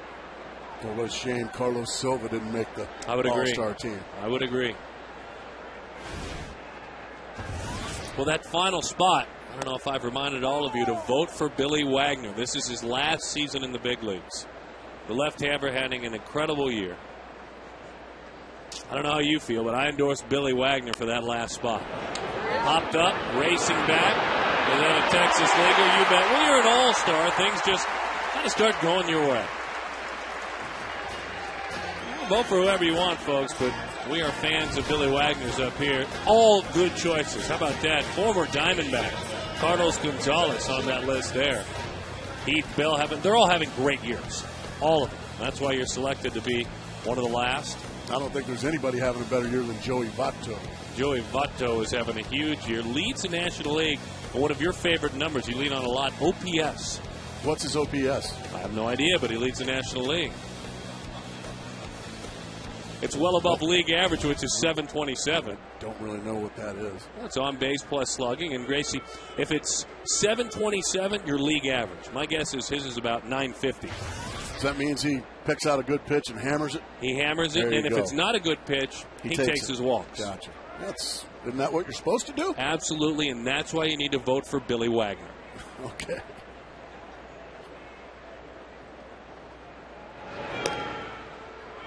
These new statistics, I'm just trying to keep up with the Joneses. Well, you can do it. Don't really know what they all mean. You have been great. Once we get you, as we see a sign. Folks. Thank you. Is that kind of like that Bill Engvall thing? Here's your sign. Yes, I like that. Chris Young is gone. The throw down is not in time. Yet another stolen base. Young, since June 5th, 12 stolen bases, leading the National League. Once again, a great jump. No chance for Soto, who is a pretty good thrower. Chris Young, just nerves of steel out there. Been on base all 3 times here this afternoon. Couple of stolen bases, a run scored. I got to get him in.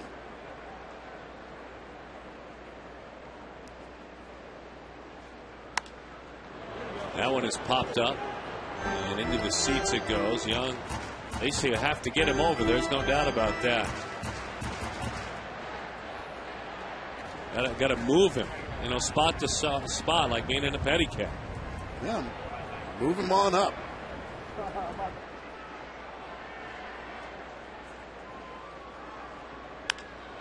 Fly ball into right center field. I think he moved him on up. It's down. Ball's on around. I think Johnson's thinking about 3. Hustling to third. The relay slide in there. A triple for Kelly Johnson.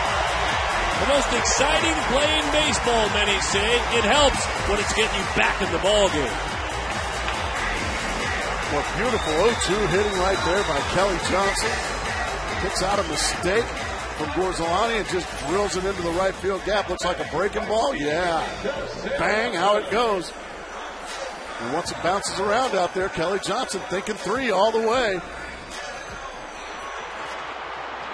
Easily into third. And the Diamondbacks clawing right back.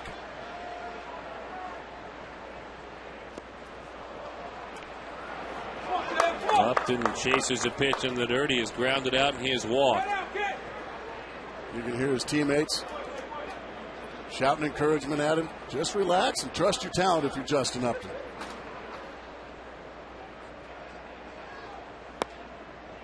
There you go.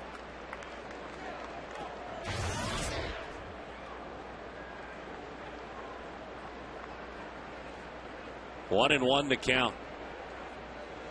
Even with the bag at third is Ramirez. Upton takes a pitch high and inside, not interested. Gorzolani getting a little bit of help, then looking to gift horse in the mouth, getting a little bit of help and doing it again. This club has not done this offensively much at all the last month. The Cubs, of course, I'm speaking of. Change up 2-2. Still no pitches in the strike zone of the 4 he's seen.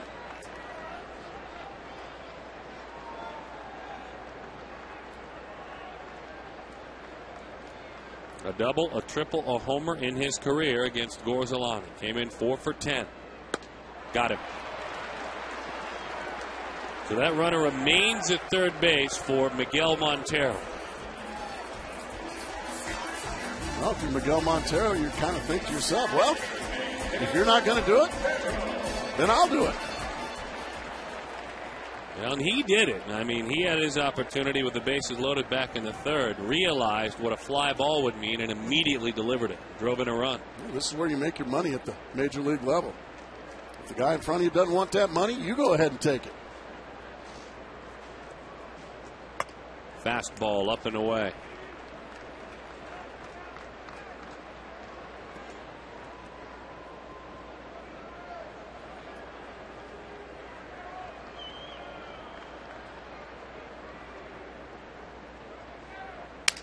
Broke his bat, pops it up. And he feels, I think, like the bat failed him there as he tried to lift the ball. Bottom line, the left-hander just made a wicked pitch. Yeah, I think the fastball in from Gorzelani is the one that needs to be credited. He just eats Miguel alive right there. Just a little bloop pop-up. And Kelly Johnson remains at third base. He was there with nobody out. Number 3 hitter disposed of. Number 4 hitter disposed of. Now Mark Reynolds, the number 5 hitter. The Diamondbacks' last chance.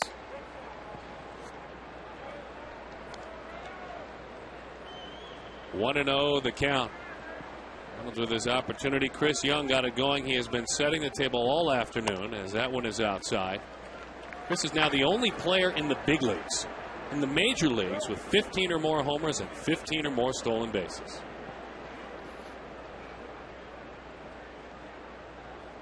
That one is low. Pitching around with the left-hander on deck. LaRoche. LaRoche homered his last time up. Gorzelani's been doing a lot of this. A lot of pitching around. Diamondbacks have had all kinds of base runners. Loaded them in the first, loaded them in the third. Yeah, that's a pitch around. Wow. All right, then, Adam LaRoche, an opportunity there.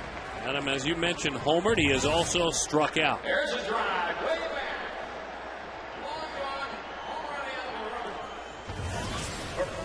This in the 4th inning.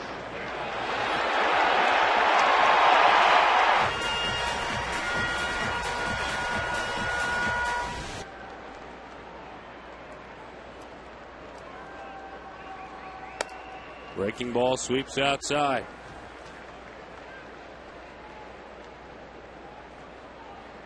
Adam, for every 162 games he has played in the big leagues, hits 26 homers. The 1-0. Waves through that one. 1-1 the count. Braves 29th round pick back in 2000. One of the only teams that would guarantee him they would draft him and not make him pitch. He wanted to hit. The 1-1.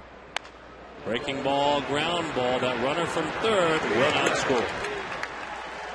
Kelly Johnson's triple scores a run. Chris Young gets it started, but you hope for a little bit more.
What in the world? Matt Williams blowing by. You had you were up by a good 20 lengths out of the gates. Gonzo won't catch you, though. Everybody's blowing my doors off. What is going on? And Gonzo's doing it with a pulled hamstring. Look at it. You were very disappointed. That's terrible. I come in last every single time. There's a conspiracy around here. I'm starting to sniff it. Look at Matty. I think Matty might be at the helm of it.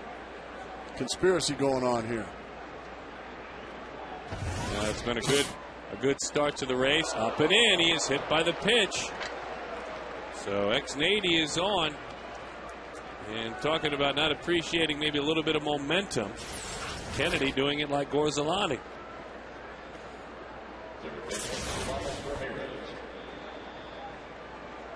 In that Legends race brought to you by Henkel. Williams with 2 victories as the bullpen phone rings. And Sherlock answers. We'll see in a moment who is going to begin toiling down in that pen. Esmerling Vasquez. Big swing right back to the screen. Well, there was a day when Aramis Ramirez didn't miss that pitch. He hit it to the seats. He did scald a baseball back in the 4th inning. Really leaned on one, and Cole Gillespie took away extra bases. A great play. High fly ball. He didn't miss that one. Chris Young chasing. He got it. Aramis Ramirez. If it wasn't for bad luck, he'd have no luck at all, and the Diamondbacks are just fine with that. A couple of gappers now that have been robbed from the bat of Aramis Ramirez. Chris Young really was in a glide pattern. Golly. When you've had a tough year, boy, those balls just don't fall. And he has had one heck of a tough year.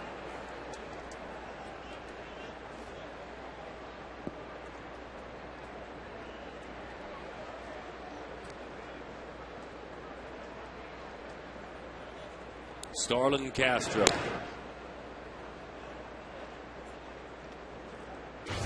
Gallatin Young shortstop. They just went ahead and took a leap and said, all right, let's get him up here.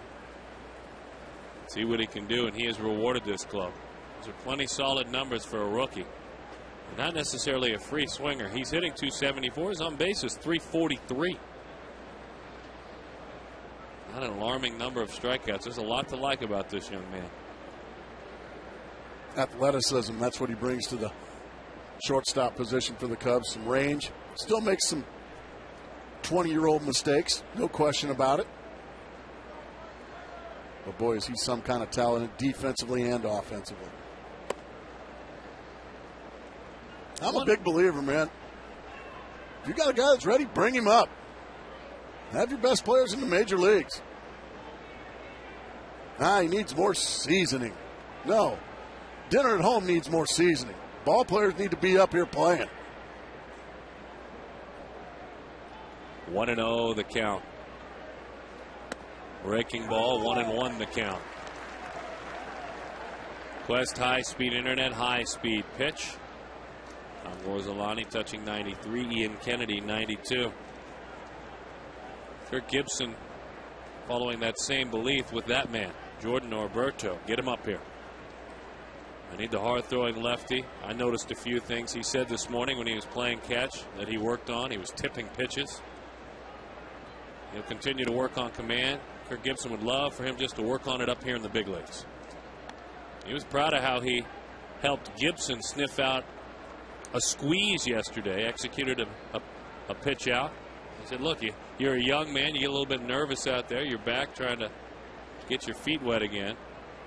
I ask you to do something pretty simple, but not all can do it. Same attitude. Get him up here. A little topper. This won't be easy. Barehanded throw. It was trouble until Mark Reynolds pounced on it. Not many make that play better. Charging. I was just about to say, Reynolds, one of maybe a handful of Major League third basemen that can make this play. Castro runs very well. The bare hand, the strike, and a big second out, but a productive out. X-80 moves up to second base. Jazz Roberts air conditioning, cool play. Giovanni Soto. 5-3 the score.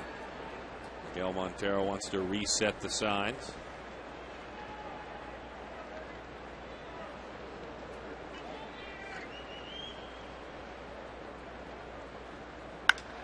Belts it into right center field. That one will roll all the way to the wall. Picked on a fastball up out over the plate. Cubs get it right back. The one they give away, Kennedy gives it right back, and Soto. Well, you've got the pitcher on deck.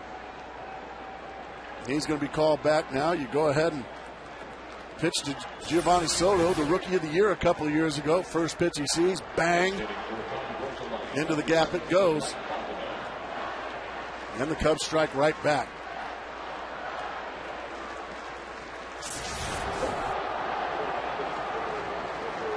Mike Fontenot now is called upon to pinch hit. Fontenot not seeing everyday playing time anymore with Starlin Castro. He's been hitting, though, playing well off the bench. 6-game hitting streak, 7 of his last 18, 389 clip. Over the outside corner, pitch number 91 thrown by Kennedy.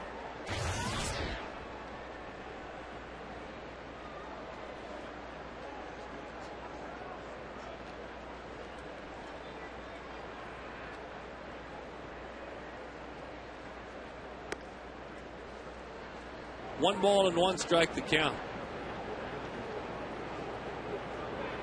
Well, you get 5 hits. You receive 6 walks. And only 3 cross the plate. Diamondbacks had lots of opportunities against Gorzelani, but right now he's got a 3-run lead. And Cubs looking to add on here.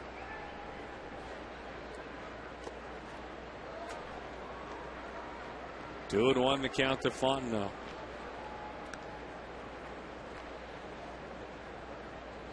There's that hitting streak. The Diamondbacks bases loaded in the first and in the third, only scoring 1 run. Leaving that runner stranded at third in the last half inning. 2 and 1 the count.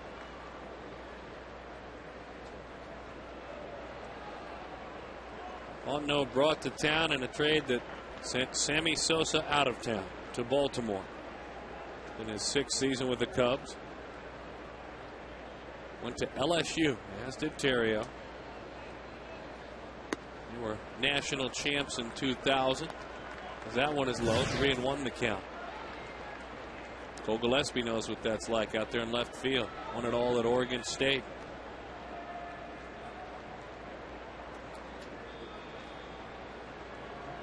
All of these college players that have been busy playing throughout their college seasons. That one is fouled off, or most of them off somewhere in summer ball, the Cape Cod League. You played up in Alaska. I did. There's a league in middle part of the United States in Kansas called the Jayhawk League. It's kind of an up-and-coming league up in Illinois and Wisconsin called the North Woods League. A lot of young, talented players are going up there.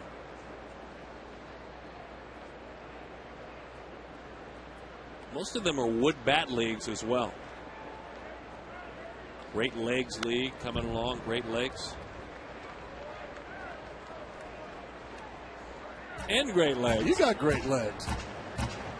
3 and 2 the count.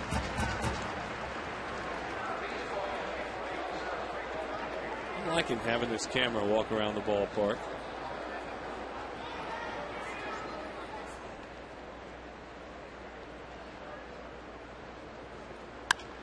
Bouncing ball into center field. Come on down. Yep. When you extend a hitting streak with just 1 pinch hit opportunity, you're doing something. That's a 7-game hitting streak, and that is a 7th run for the Cubs. And that hurts. Can't even imagine how much. Didn't hit it hard, but hit it in the perfect spot. And that's going to be it for Ian Kennedy. Kirk Gibson on his way to the mound. Unfortunately for Ian, another tough afternoon here at the old ball yard. 7-3, the Cubs lead it. More from Chase Field. The never-ending holiday weekend.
Just threw his 4th straight complete game.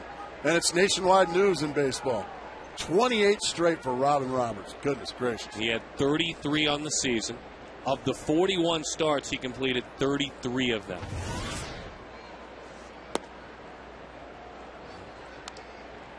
And he passed away on May the 6th in Temple Terrace, Florida. Good man, Robin Roberts, and a great pitcher, a gamer. Esperling Vasquez goes to work.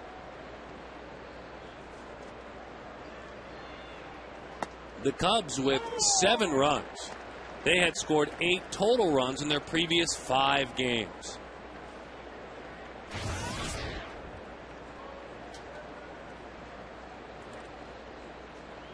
I think they may just feel like they're on vacation, out at spring training. Runner on the move. Throw down. You bet. Got him. Beautiful throw by Montero. But 2 more runs for the Chicago Cubs. We're headed to the bottom of the 6th. And just another caught stealing by a Cubs number 17. I can't get a break around here.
First inning, Kosuke Fukudome. In the second inning, the Cubs kept it going, and it looked promising if you're a Cubs fan. It was a 4-0 lead.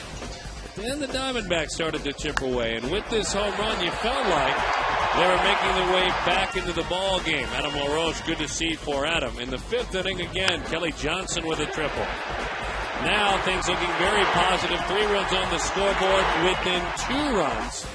Then in the 6th inning, the add-ons started coming back. Now it's a 3-run deficit, and then a 4-run deficit with this. Chopper, pinch hitter, right back into center field. 7 runs on the scoreboard, 3 for the Diamondbacks. All of their efforts to climb back into the ball game have been thwarted by the Cubs.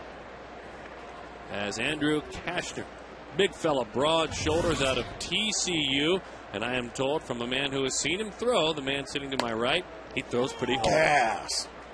He can rush it up to 100 miles an hour. You can see he's come up this year and done awfully well. It's a nice little change up right there at 85 miles an hour. That's not fair to go 97 then 85 like that.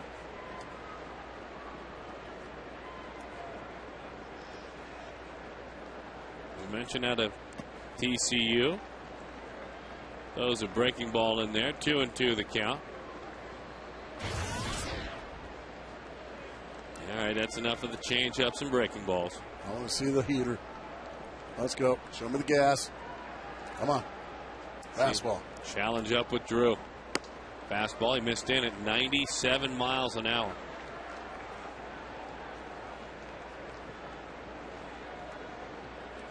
On September 11th, 1986. Topper right off the plate. Big old lumberjack grabs it and throws in time for the out. He's got some Paul Bunyan in him, doesn't he? Our text poll, we had a lot of you fans play along. Who's the greatest Cub? Ryan Sandberg. Well, how about no love for Lee Smith whatsoever? Man, he was fabulous. Tough voters.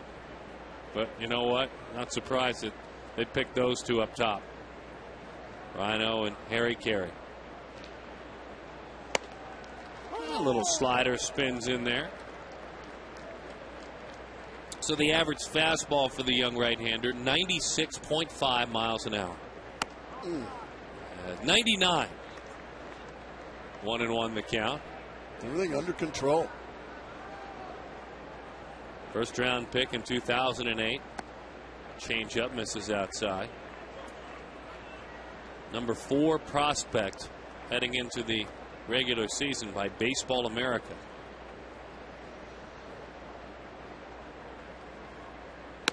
Change up. 2-2 the count. Pretty impressive. You throw that hard and you've already got some polished off speed stuff.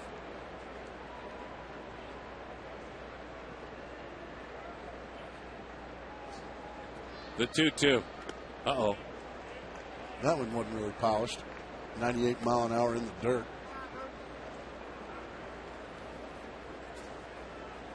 Six feet 6 inches tall, about 220 pounds.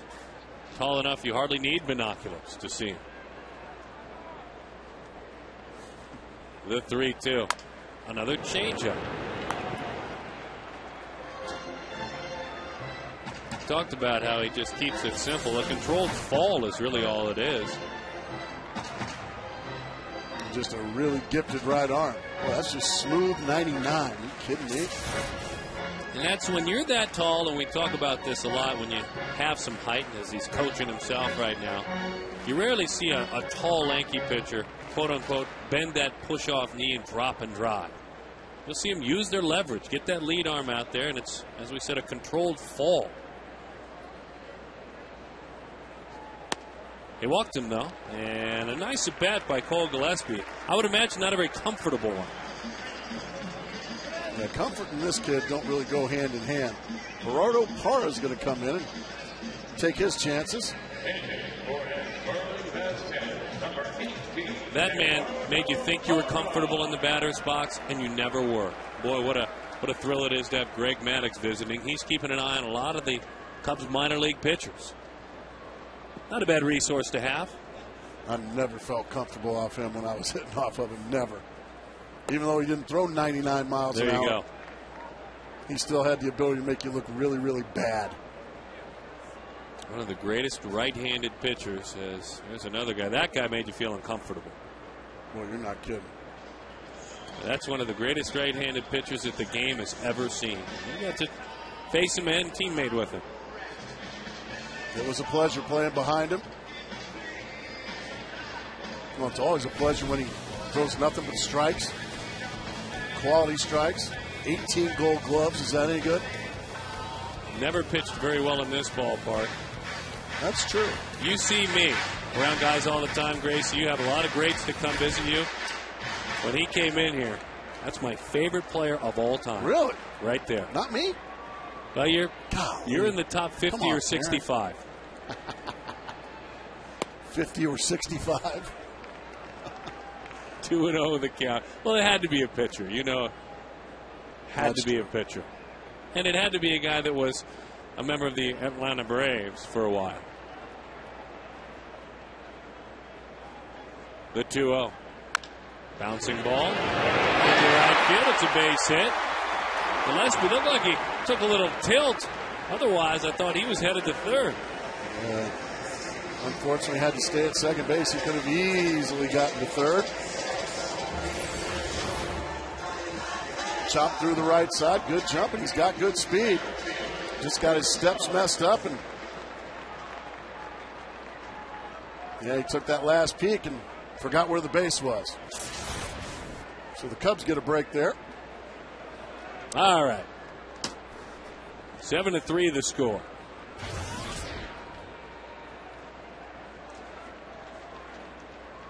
That one is outside. you know, upon further reflection, I have to say, never searched my soul much about this in our 4 years working together. I was not a Cubs fan. Well, no, you were a Brewer guy. But I think were in my top 10. Wasn't a Cubs fan. Yeah, I think you were probably in my top 10. Well, thank you, I think. Well, that's a huge compliment. Okay, thank you. You've been around the game a long time. And I but know some of your there's favorites. number 1. I'm glad you had me ahead of the Hall of Famer there on your screen. Thanks, Darren. You know, it's not really the case as Young steps out.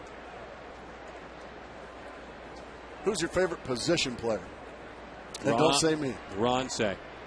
Really? Ronce. That's interesting. Not because he was a Cub. Oh, man. All those great years with the Cubs, per se. See, you were putting a shuck on me there. Oh, yeah, there you go. Break it out. Carr. Yeah, you were putting a shuck on me there. You've been a Cub fan for a long time. Ronce, one of the Cub greats. Yeah.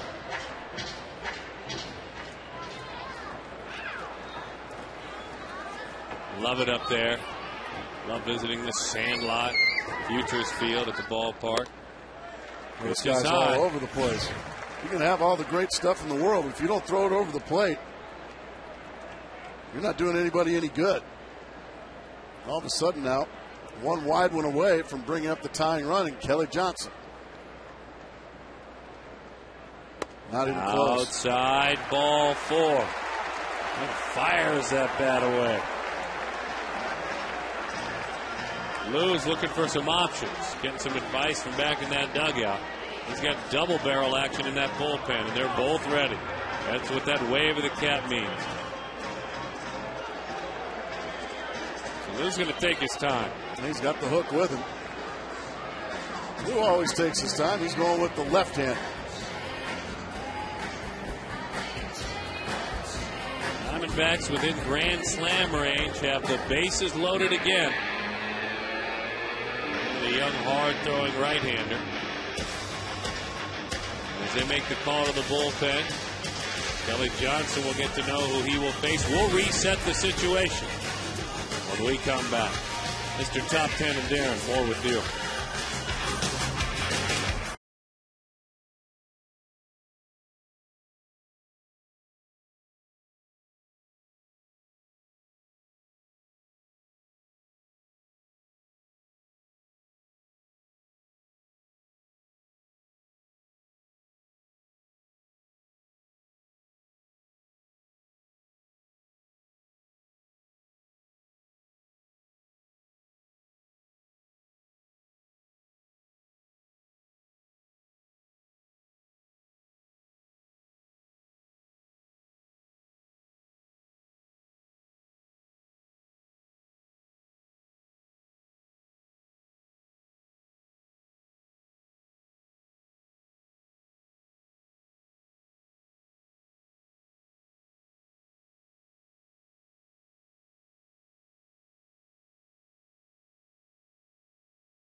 For a left-handed hitter, Kelly Johnson, first of all, he's got the bases loaded. Cole Gillespie, Gerardo Parra, and Chris Young. Matt Williams keeping an eye on him. There's Kelly.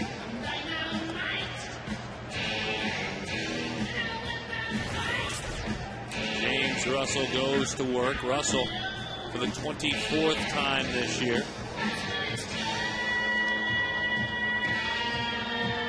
That's quite a few home runs in 23 innings. No, you bet. That's a lot of home runs. And the other part of it is he has inherited 11 runners. 5 of those have scored. Kelly knows him. And Kelly got it. So there is some history, certainly. And this is the 3rd time now, Darren, that the Diamondbacks have had the bases loaded. They've only tallied 3 times here this afternoon. Well, you got to take advantage when you keep getting these opportunities with all the walks. Breaking ball, strike one.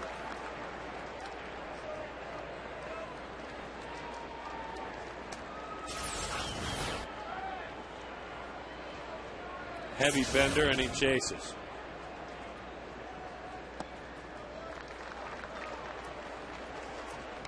Eight walks to go along with 6 hits. Here through 5 1/3. So you got to kick the door in eventually. Big kid, 6'4", about 200 pounds. Tall like his dad, who pitched in the big leagues for a long time. Strike over the outside corner. 1-2 the count. Jeff Russell, his dad, was one of the better closers for the Texas Rangers for a lot of years. He was right-handed. This one's left-handed. Looks like Daddy, doesn't he? Sure does. The 1-2. Kelly pops it up left field. That'll be deep enough to get a run home. Colvin is there. 7-4 the score. So Johnson gets 1. And his second RBI of the day. Fastball out over. Kelly Johnson just misses. He hits a deep fly to left field. That gets 1 home. And Lou's on his way to make another move. Justin Upton's going to get a right hand. Right now, you're trading outs for runs. If you're the Cubs.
Member of the Cubs. Little guy down there likes the D-back.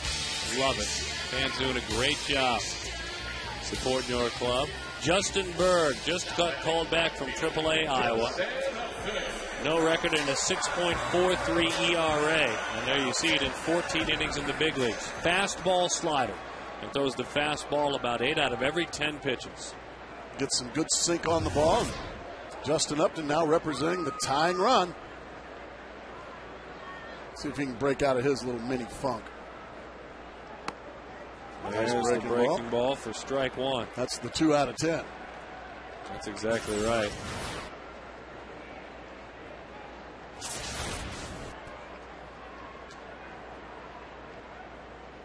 Another one. That one is up and in. Kind of jumps at the hitter. It just seems now all pitchers are just big. Yeah, 6'4", of 230 pounds. There's that sinker from over the top. Kind of comes across it, almost like a screwball type, like a force sinker. Yeah, he slings it. Almost with that arm straight, like he slings the ball. He gets a ground ball. He doesn't care. Oh, boy, right down the middle. Justin took it, probably guessing off speed. Boy, you hate to let him get away with that one.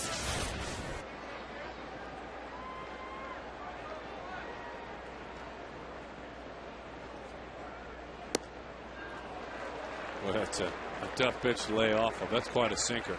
That's because I'm sure Justin was looking for something off speed. That's the only reason you do take it. It's because you're fooled. But it was the right thing to do. Will be on the move. From first and second, Upton looking to extend this rally. Outside corner, strike 3. Looking off speed again, the whole at bat. He's getting on Ronnie Culpa, but he'll see it's a strike.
Sports Arizona, Sanderson, Ford, Lincoln, Mercury, Kidcaster.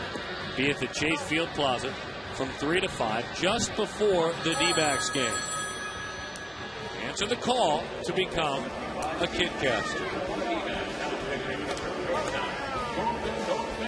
Love it. Jordan Norberto, the left-hander. Kirk Gibson talking before the game. That's interesting the way Gibby has an eye on different habits or things that a pitcher might do. He said, I watched him play catch in spring training. I could tell he was going to tip pitches. And they noticed it on his few outings here in the big leagues and in spring training. He went down, worked on making sure he wasn't tipping pitches. So the left-hander comes back to work. Did a nice job yesterday in his first inning back in the major leagues. He throws hard.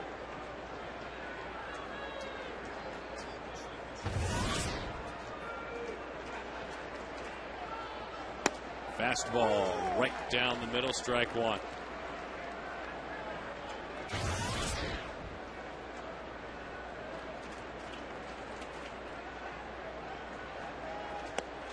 Breaking ball misses outside from Norberto. The reemergence of Jordan Norberto means the end of the Diamondbacks career for Dontrell Willis. Slider is low. It was fun to have around. He just didn't throw enough strikes. And we have both of us certainly wish him well.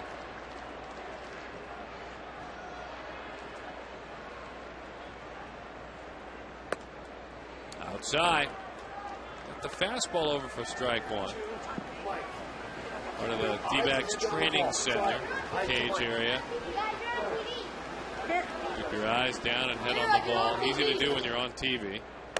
Ball 4, and that's been the one negative. The arm you can't teach, but the command needs some work. See see how he does here. Oh, boy, let it travel. Reminded me a lot of Andrew Jones.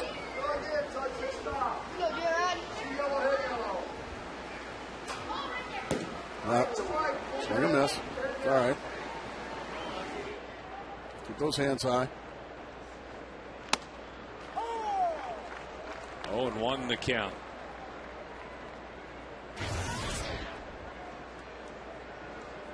Ryan Theriot grounded out to third, line to first, single. That one misses in. 1-1 the count. They play the other way in the outfield. Certainly a huge hole in that left center field gap. The outfield of Gillespie, Chris Young, and Justin Upton.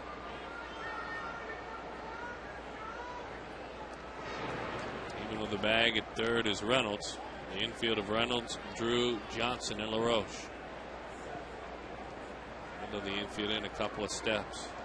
Peek in from over the outfield wall.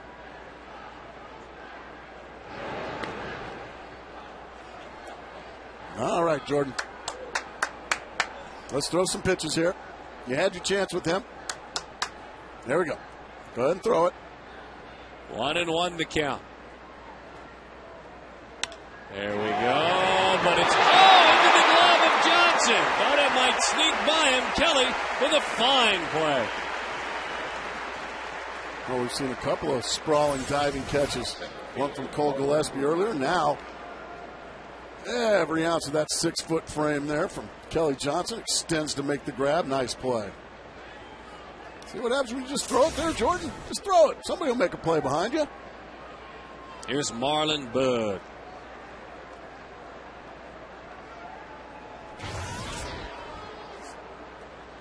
Never stops with the energy. We're watching him, you and I, prep and get ready and stretch. While some of his mates treated it as if it was poolside relaxation time, the stretching time, Bird didn't.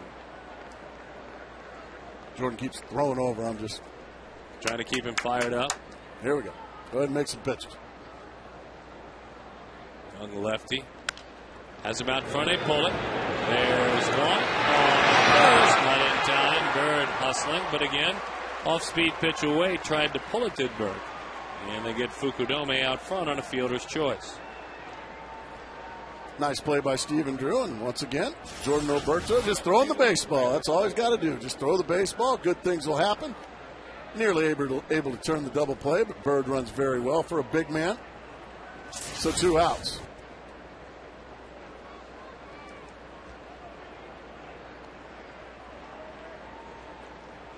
Tyler Colvin missing, I should say, a great deal of 2009 at Tommy John surgery.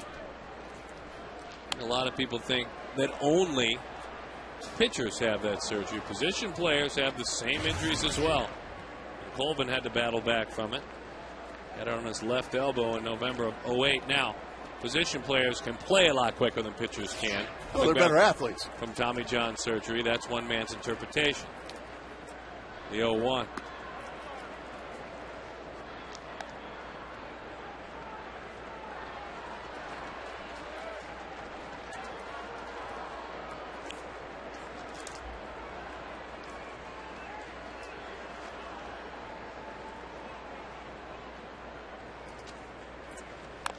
Boy, he just jammed him, ate him up with that fastball in.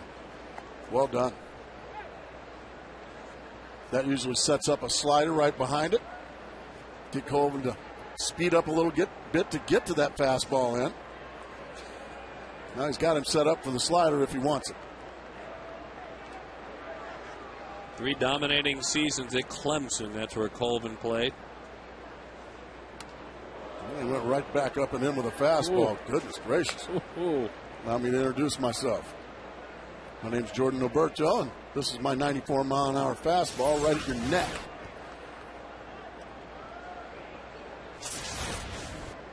If you do that, got to make a pitch now. You don't want to run it to 3-2. This is your decision right here. Did not get the outside corner. 3-2 the count.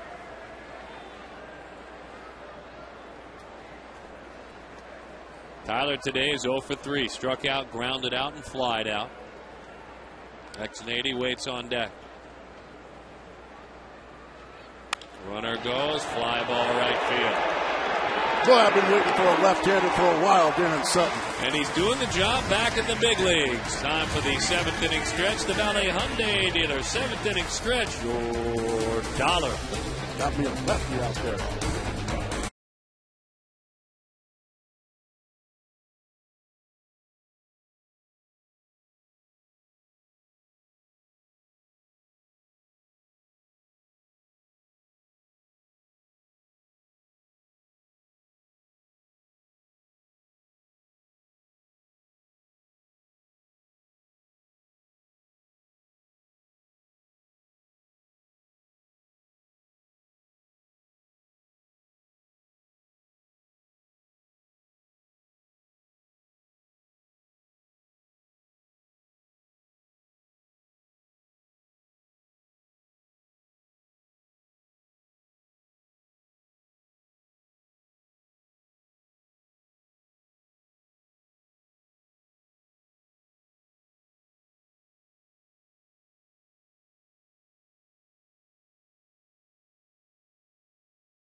Opportunity. First, third, fifth, sixth inning. Diamondbacks had guys in scoring position and did not cash in.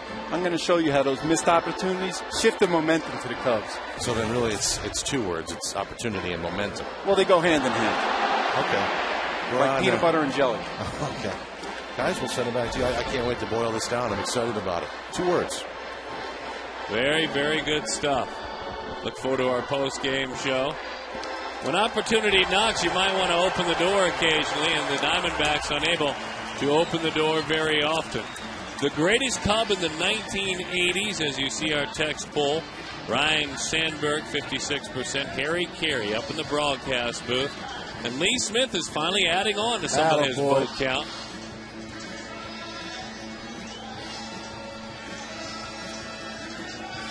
There they are up there getting some dancing in. The perennial loser up there. That's just not right. It's just not right. It's a conspiracy around here. And once again, I am the fanny of a running joke. I think you're behind it, Darren Sutton. I really do. The Blackhawks, Stanley Cup champs. That was worth celebrating, no doubt about that. What a party in Chicago. Well, they're loving life, aren't they? You went to one of those playoff games in Chicago. Well, thanks to you. Thanks to you and your. But you have a few connections, I learned, somehow in the Windy City. The only thing better than the Chicago Blackhawks in the playoffs is the national anthem at the United Center in Chicago. One of the most unique and powerful things I've ever seen in my life at a sporting event. Even if you're not American, you'll get goosebumps. Honestly, I was around that city for 13 years, Darren, and attended plenty of Blackhawks games. You get tears in your eyes during the national anthem there.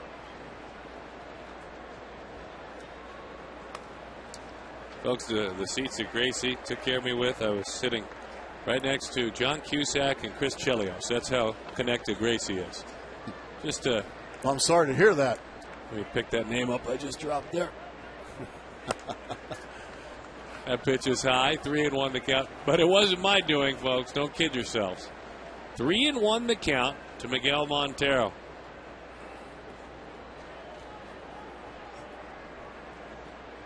Berg still working.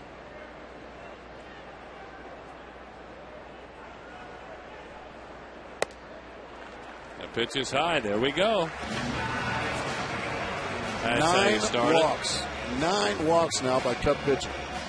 Hey, don't forget, check out FoxSportsArizona.com for exclusive coverage of your favorite teams and opinions. You can get Friday's D-backs press conferences as well. Unparalleled insight into the world of baseball with Baseball Matters, plus post-game interviews after today's game. FoxSportsArizona.com. Forget when you visit to find out more about Operation Homefront, as we talked about earlier. Fastball, swing and a miss, 0-1 the count.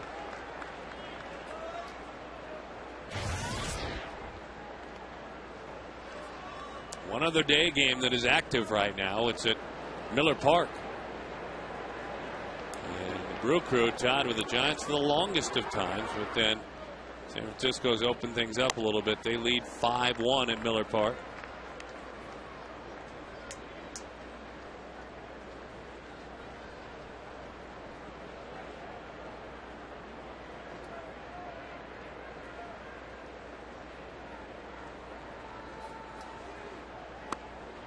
One and two the count. Good sink on that fastball from Berg.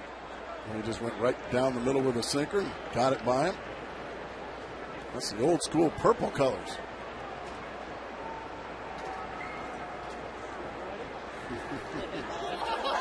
Scaring kids again like the real Mark Grace. 1-2 the count. 7 runs, 9 hits, no errors for the Cubs. They have stranded 3. For the Diamondbacks, 4 runs, 6 hits, and no errors. They have stranded 8.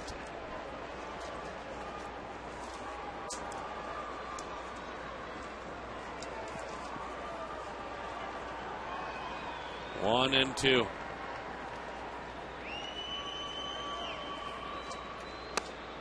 Two and two as that one is inside. The Chicago Cubs come in at 35-47, 12 below. The Diamondbacks 32-50. Safe to say, when they were meeting up at that early series at the end of spring training, that neither one of them expected that this would be what was going on. Both teams told the national media and their local media that these teams were both built to go deep into the playoffs. Unfortunately for both teams, it just has not happened. Cubs have pitched well lately. Yeah, Lupino can look at his offense up until today, and the Diamondbacks can look at their bullpen.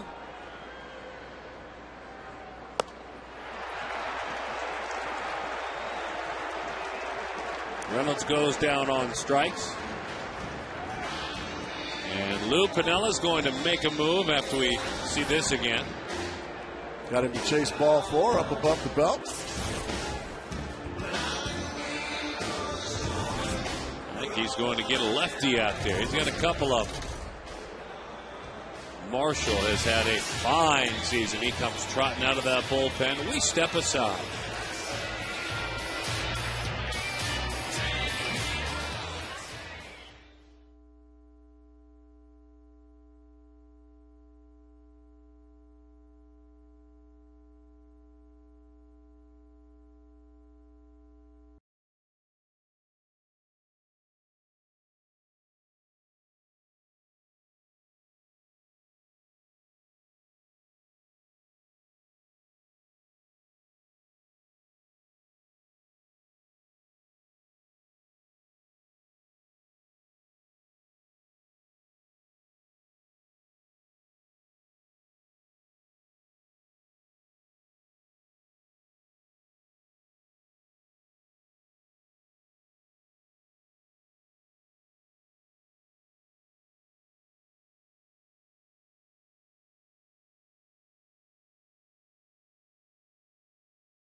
Over. It looks like he has signed a max deal for 5 years, perhaps at $100 million with the New York Knicks. I believe there's even a photo already online with Amari wearing a New York Knicks hat. In fact, I am looking at it right now, and he is saying, quote, "The Knicks are back." So the landscape here in the Valley continues to change right before our very eyes. All right, we shall see what the future holds then for our team in the Valley, the Phoenix Suns, as the left-hander Sean Marshall goes to work. And good luck to Amari Stoudemire. Go to New York and grab those 4.5 rebounds a game. There you have it. 0-1 the count. Marshall having undoubtedly the finest year of his career. Ground balls are way up, strikeouts are way up, and he has been very dependable out of the pen.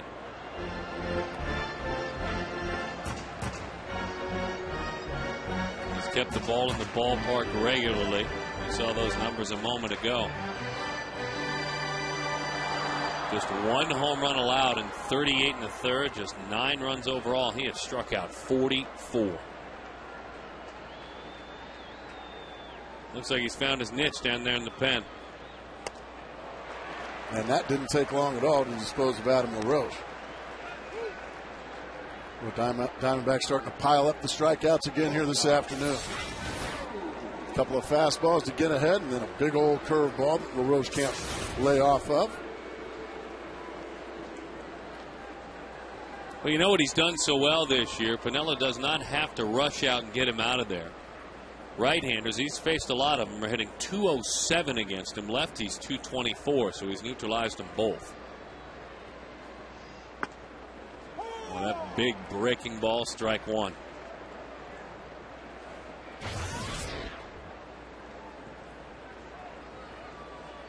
Six feet 7 inches tall, out of Virginia Commonwealth, VCU. Breaking ball popped up. Starlin Castro says, "I've got it." Marshall's great season continues. 7-4, the Cubs lead it.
The score, the Cubs on top of the Arizona Diamondbacks, and you hope that there are some bangs going on at Milwaukee. Those Brewers fans looking to get back into the game. San Francisco leading it 5-1. The young rookie who has moved behind the plate, Buster Posey, has been banging up opposing pitchers.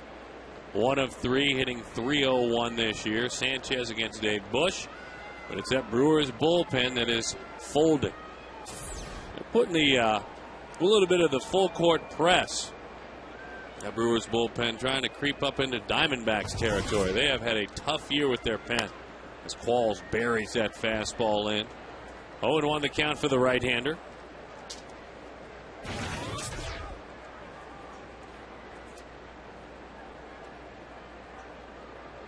35th appearance of the year. Still has that hardcore rock and roll entry music. Slider, it's a strike. You don't like that count. Rage Against the Machine, do you? That's Rage Against the Machine.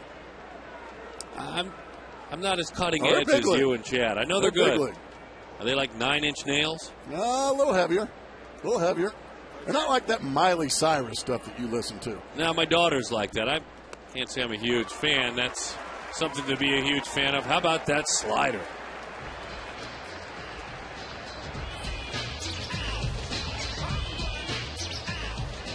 Third baseman, Aramis Ramirez. Don't forget, July 5th, on this date, 1929, the first PA announcer at a baseball game at the Polo Grounds in New York. Chuck Drago doing a great job at this ballpark. What do the old guys have to do? Like just yell it through them like a cheerleader's megaphone? That's exactly right. I always wish, for a couple of reasons, that I had a time machine. I would love to have seen Sandy Koufax pitch in person, and I would have loved to have attended a game at the Polo Grounds. I think the most unique venue in the world. Aramis Ramirez going hard up the line as he is erased on a ground ball out. No surprise there. He wasn't really going hard up the line. He was actually jogging it down the line. The old Polo Grounds, huh? I would have loved to have, I guess looking back on it, baseball-wise, I would have loved to have attended a game in any of those New York parks. The old Polo Grounds, Ebbets Field, old Yankee Stadium, certainly. Like any of those old parks, like Crosley Field in Cincinnati or Forbes Field in Pittsburgh, some of those old ones. What's the one what was the old one in St. Louis? Sportsman's Park. Sportsman's Park. That would have been cool. So unique. 0-1 the count.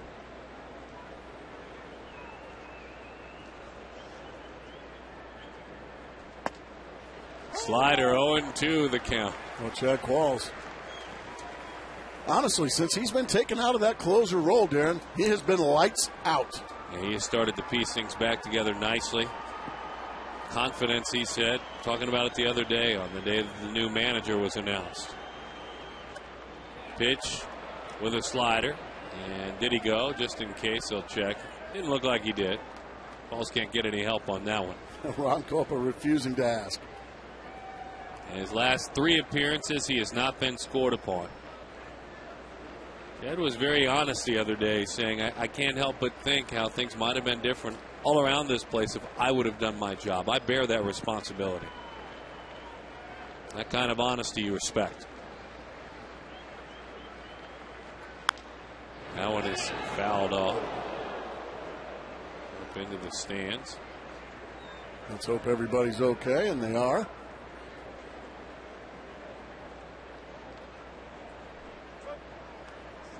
We got to get her the baseball. I think there was a ricochet over there. Go. Nicely done. Ouch. Pretty lady like that doesn't need a baseball in her face. That pretty face needs to stay pretty.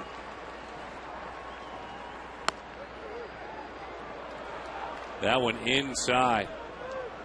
And hopefully that gentleman's okay. Looked like he had his hat knocked sideways there by that ball. He had. He needs. Hopefully he's all right. And now that the ball is safely in his girlfriend's hand, just put on the hat right. Put it on the correct way. Got her in the back of the noggin. Back of the noggin there. Got him on the bill of the cap. Slider. Good inning for Qualls. 1, 2, 3. Boy, he is just tickling the ivories lately, Chad. Getting it done. Picture hat.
Billy Wagner for the National League team. Gracie, who are you endorsing? For the American League, out of those guys, I'm going to go with Paul Konerko, a Chicago first baseman, who's having a better year than any of those guys on your page. And my vote is for Delman Young of the Minnesota Twins. I'm endorsing a Minnesota Twin. Another guy having a terrific year, but he's got a better chance of getting hit by a meteorite. So Delman Young, go ahead and cast your vote. And Billy Wagner. And on the National League side, make sure you vote early, vote often for Joey Votto. Joey Deserves Votto. He's going to be the MVP this year. Oh, he is? Yeah. The MVP. But he just didn't get picked for the All-Star game, unfortunately. So he won't win the MVP. 0-2 the count. Marshall, the tough, talented left-hander, paints the inside corner. Told you folks he was having a good year. Wow. Are you traveling this summer? Yes. Darren, I know you are. A lot. Take the D-backs with you. Subscribe to Fox Sports Arizona's coverage of Diamondbacks baseball on MLB.tv. Every game live or on demand on your computer. MLB.tv. Baseball everywhere. It's great. You can, once you pick up the MLB.tv, you can watch the video. You can pick several games at once to watch. You can listen to the audio. A lot of folks love to listen to the radio. True. I was listening to Marty Brenneman the other day call a Reds game against the Cubs. Him and Tommy have been very excited this summer over their Red Legs. He was excited. It was a loss that day, a rare loss. But I enjoyed it nonetheless. He and the Cowboy. Oh, he's big league. Jeff Brantley, former terrific closer.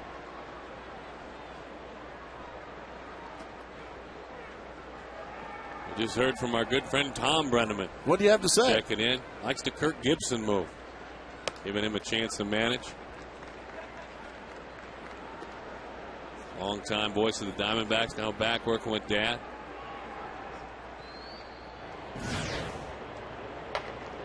And Juan Gutierrez, as that one is inside. There are three pitchers right now that will work in the 7th, 8th, or the 9th inning. It's Qualls, it's Heilman, and it's Gutierrez. And in the true spirit of Gibby trying to keep his team on edge a little bit more, uncomfortable, if you will, there is no set guy in the 9th inning.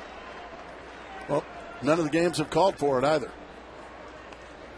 I tend to think, watching his actions, though, that he'll lean towards Gutierrez if he keeps pitching right. well. I think you're right. We've seen Aaron Heilman come in non-save situations. Gutierrez is getting up. It's been a while since he's thrown. Well, there's another guy that just could not get anybody out early in the year. Another strikeout.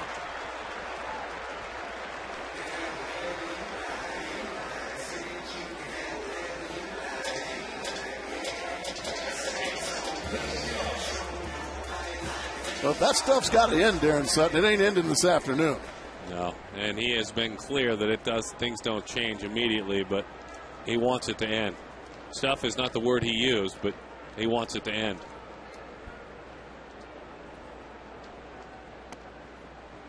Breaking ball is up and away.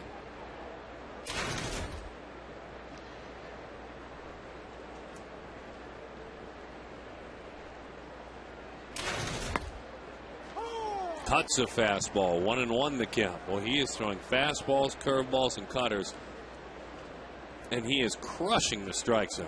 You can see why he's having such a good year. Chris Young, on the other hand, been on base all 4 of his at-bats here this afternoon and scored twice. Bouncing ball out to third. Marshall with an easy inning here in the bottom of the 8th, and his fabulous year continues. The man out of VCU.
blazing fast speeds that won't burn up your wallet.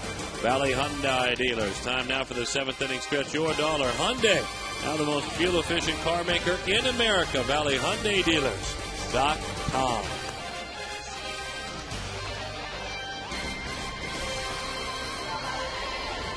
I enjoyed some goodies. Good snacks at the yard and enjoying some family time as well.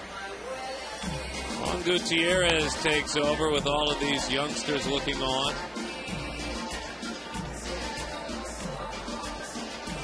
There's Joe Garagiola and his lovely wife in attendance. Always good to have Joe here. Did a great job the other night, Gracie. I don't doubt it. And he had, as he calls it, a roto-rooter game. Yeah, kind of one you want to flush or it stinks. He and Mr. Scully spotted one another. They called so many big games together, the sure. two legends. They used to do the game of the week together. And they both had thumb and finger over their nose in a pinch. Oh, okay. Describing the game. That was a wonderful little moment there. Veteran move on my part to miss that one. Yes, it was. Juan Gutierrez goes to work in his last 7 2/3 innings. His ERA just 1.17, just 1 run allowed. It's been a roller coaster ride for him this year. First 4 appearances, he was scoreless. Breaking ball nasty. Next 15 1/3 innings, he got knocked around. He gave up 10 home runs in 15 1/3 innings. Goodness gracious. Last 6 appearances, he's back. And it's good to see. Line drive, center field, Giovanni Soto. Having a great day. He's got 3 hits.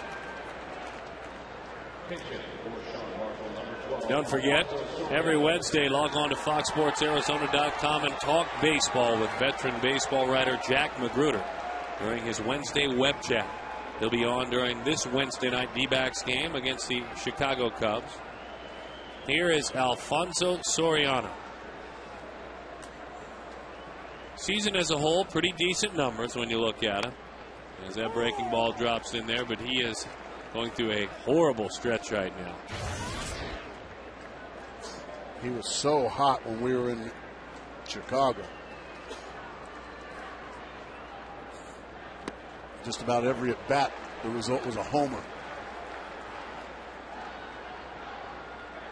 Cubs have come out swinging it here this afternoon, Darren. 10 hits, 7 runs. Big difference is they've only left 3 base runners on this afternoon. Diamondbacks, 9. High, Pablo Roche will give it a look. Into the seats it goes. Soriano,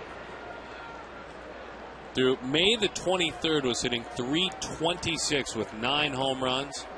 And his 33 games since, hitting just .207. On base below 300, slugging below 400. Bouncing ball, foul ball, changeup.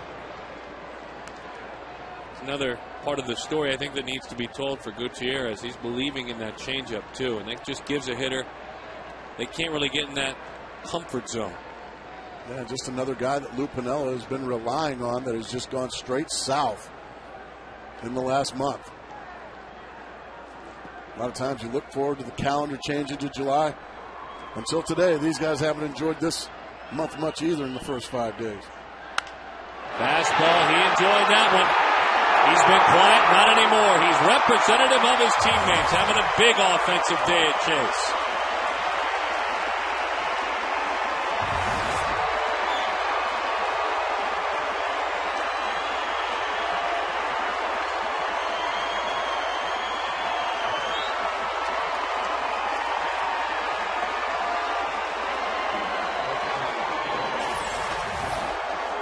.02 fastball right down the middle and way out of here off the bat of Soriano. Juan Gutierrez definitely going to regret that 0-2 fastball right down Broadway.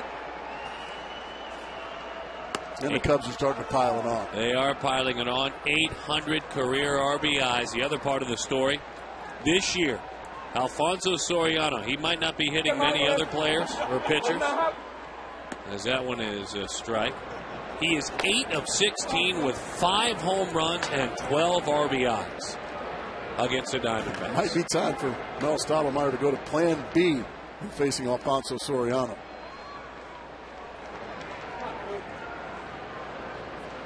Nine home runs this year, 5 of them against the Diamondbacks.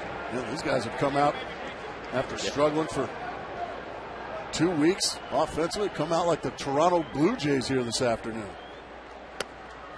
Ball 3.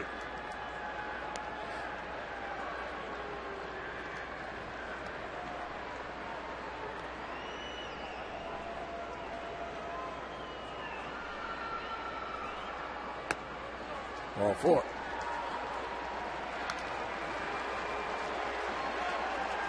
Gutierrez, those 11 home runs allowed, more than any relief pitcher in the game, and it's unfortunate because he had started to piece things together. Yeah, it's games like this, unfortunately, that start sending Diamondback fans to the exits.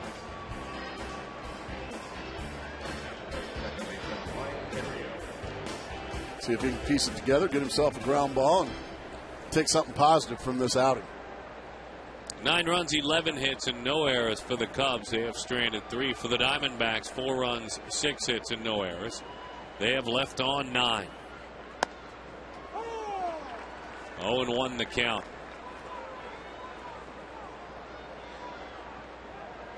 8 for 16 with 5 home runs.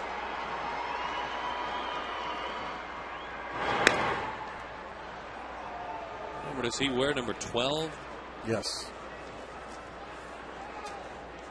You put one between the 1 and the 2. Oh, here you go again. I love it when you get ornery, Darren Sutton. Looking for a Donnybrook again as my partner. The 0-1. He's wanting these two teams to fill Chase Field with haymakers. I like it. That'd be a bad idea. Another solution might be to just make better pitches to him. That's the best idea. Not 0-2 fastballs right down the middle. The 1-1. High pop. Ontario sends Upton back a few steps. Well, you know me, I like a good Pier 6 brawl out there. Boys will be boys. Well, it hasn't happened yet. When's the last time it really happened in baseball? Back in the 70s? No. Some of the teams I was on. I'm kidding, obviously. Just feels like. Oh, Easter Sunday. Back in 2003. Boy, we were in St. Louis. Miguel Batista and Tino Martinez and the rest of us. I mean, it wasn't no dance. There was no kumbaya or we all the world. Coaches in there throwing haymakers. That was big league. Get the juices flowing a little bit. Get the blood pumping. You know how it is. All right, so if we go here this afternoon, have you got Bob Brindley or do I? Oh, you have Bob Brindley. I'll take Len Casper. You got Len Casper? Yeah, you might have got the better draw there. There's Bob Brindley and Len Casper. Fine duo of the Chicago Cubs. Bobby understands. He's like you, an old baseball guy. He knows sometimes you got to scrap with your friends for the sake of the team. He's a friend of yours, I know. Lenny's a friend of mine. We came up as young broadcasters together, but if we got to go, we have to go. Sometimes you just have to do it for the team. The 2-1. Fly ball center field. Bird drives it. Young on the move. Chris has it. This is going to be a double play. You bet it's going to be a double play. One hop. Steven will just pop a tag on there. Shoot double play out front. What a great play by the All-Star to end the ninth inning. All the way up against that wall, and aggressive base running costly. Someday he'd love to have one of those in goal.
Martin Prado, and Fonte a little bit of one as well. We like CY, you know that. Roland and Phillips, great ball players. Bird with a special sort of energy. And Corey Hart, when the Brewers were in town, all the Brewers folks were saying Hart might not play anymore at all. Now he's got 19 home runs. Carlos Marmol going to come in a non-safe situation. He had the electric stuff. Great fastball, great curveball. But boy, you just never know what you're going to get with him. Sometimes he can get very wild, but sometimes he can just be awesome. And that was an awesome first 2 pitches right there to Kelly Johnson. I guess it's an effectively wild then, huh? Heavy breaking ball, hammer. And a strikeout there of Kelly Johnson.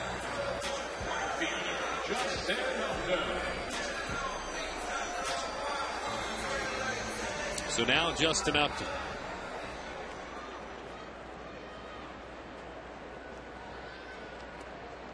Marmol in his career, for every 9 innings he works, he strikes out more than 11 opposing hitters. Unbelievable. Just got to battle him. You can't try to take him deep. He worked in a couple of those games against Cincinnati on July 1st and July 3rd. So it's not as if he's desperate for the work. No, I think this is a case of, I think you've got a manager and a team that's desperate for a win. That's exactly very right. Good, Darren Sutton. I hate to talk over you like that, but that's exactly why I think you do this. And I like it. Unfortunately for you, we're thinking alike. Upton skies that one where it'll be a souvenir back over on the other side.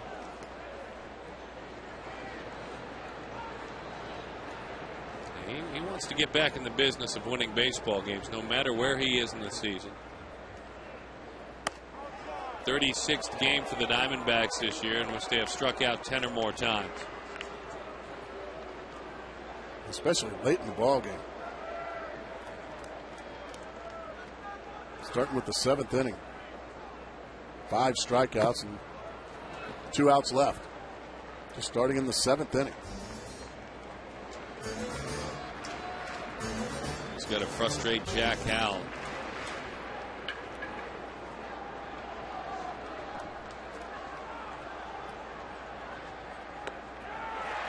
Going down on strikes, Justin Upton.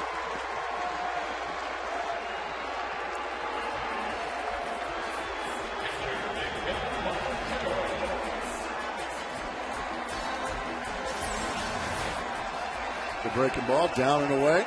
Justin can't come up near it. He's got a frustrating day going, like yesterday.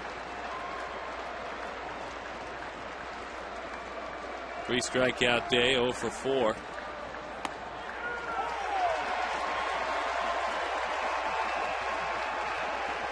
Arizona has had strikeouts registered in 8 of their last 13 plate appearances. That one is in. Did he go around? That's actually Justin Upton. That's how much he is struggling. 0-2 the count. Well, Carlos Marmol, as you said, is a big-time strikeout guy. But still, you've got to put the pressure on the defense once in a while. And they'll do it. The Cubs return to their winning ways. And after dropping a series to the Los Angeles Dodgers, a tough way to start things on this July the 5th against the Chicago Cubs. 9 runs, 11 hits, no errors. For Arizona, 4 runs, 6 hits, and no errors. A tough day for Kirk Gibson and his squad. Let's talk about it on Quest Diamondbacks Live, and let's do it now.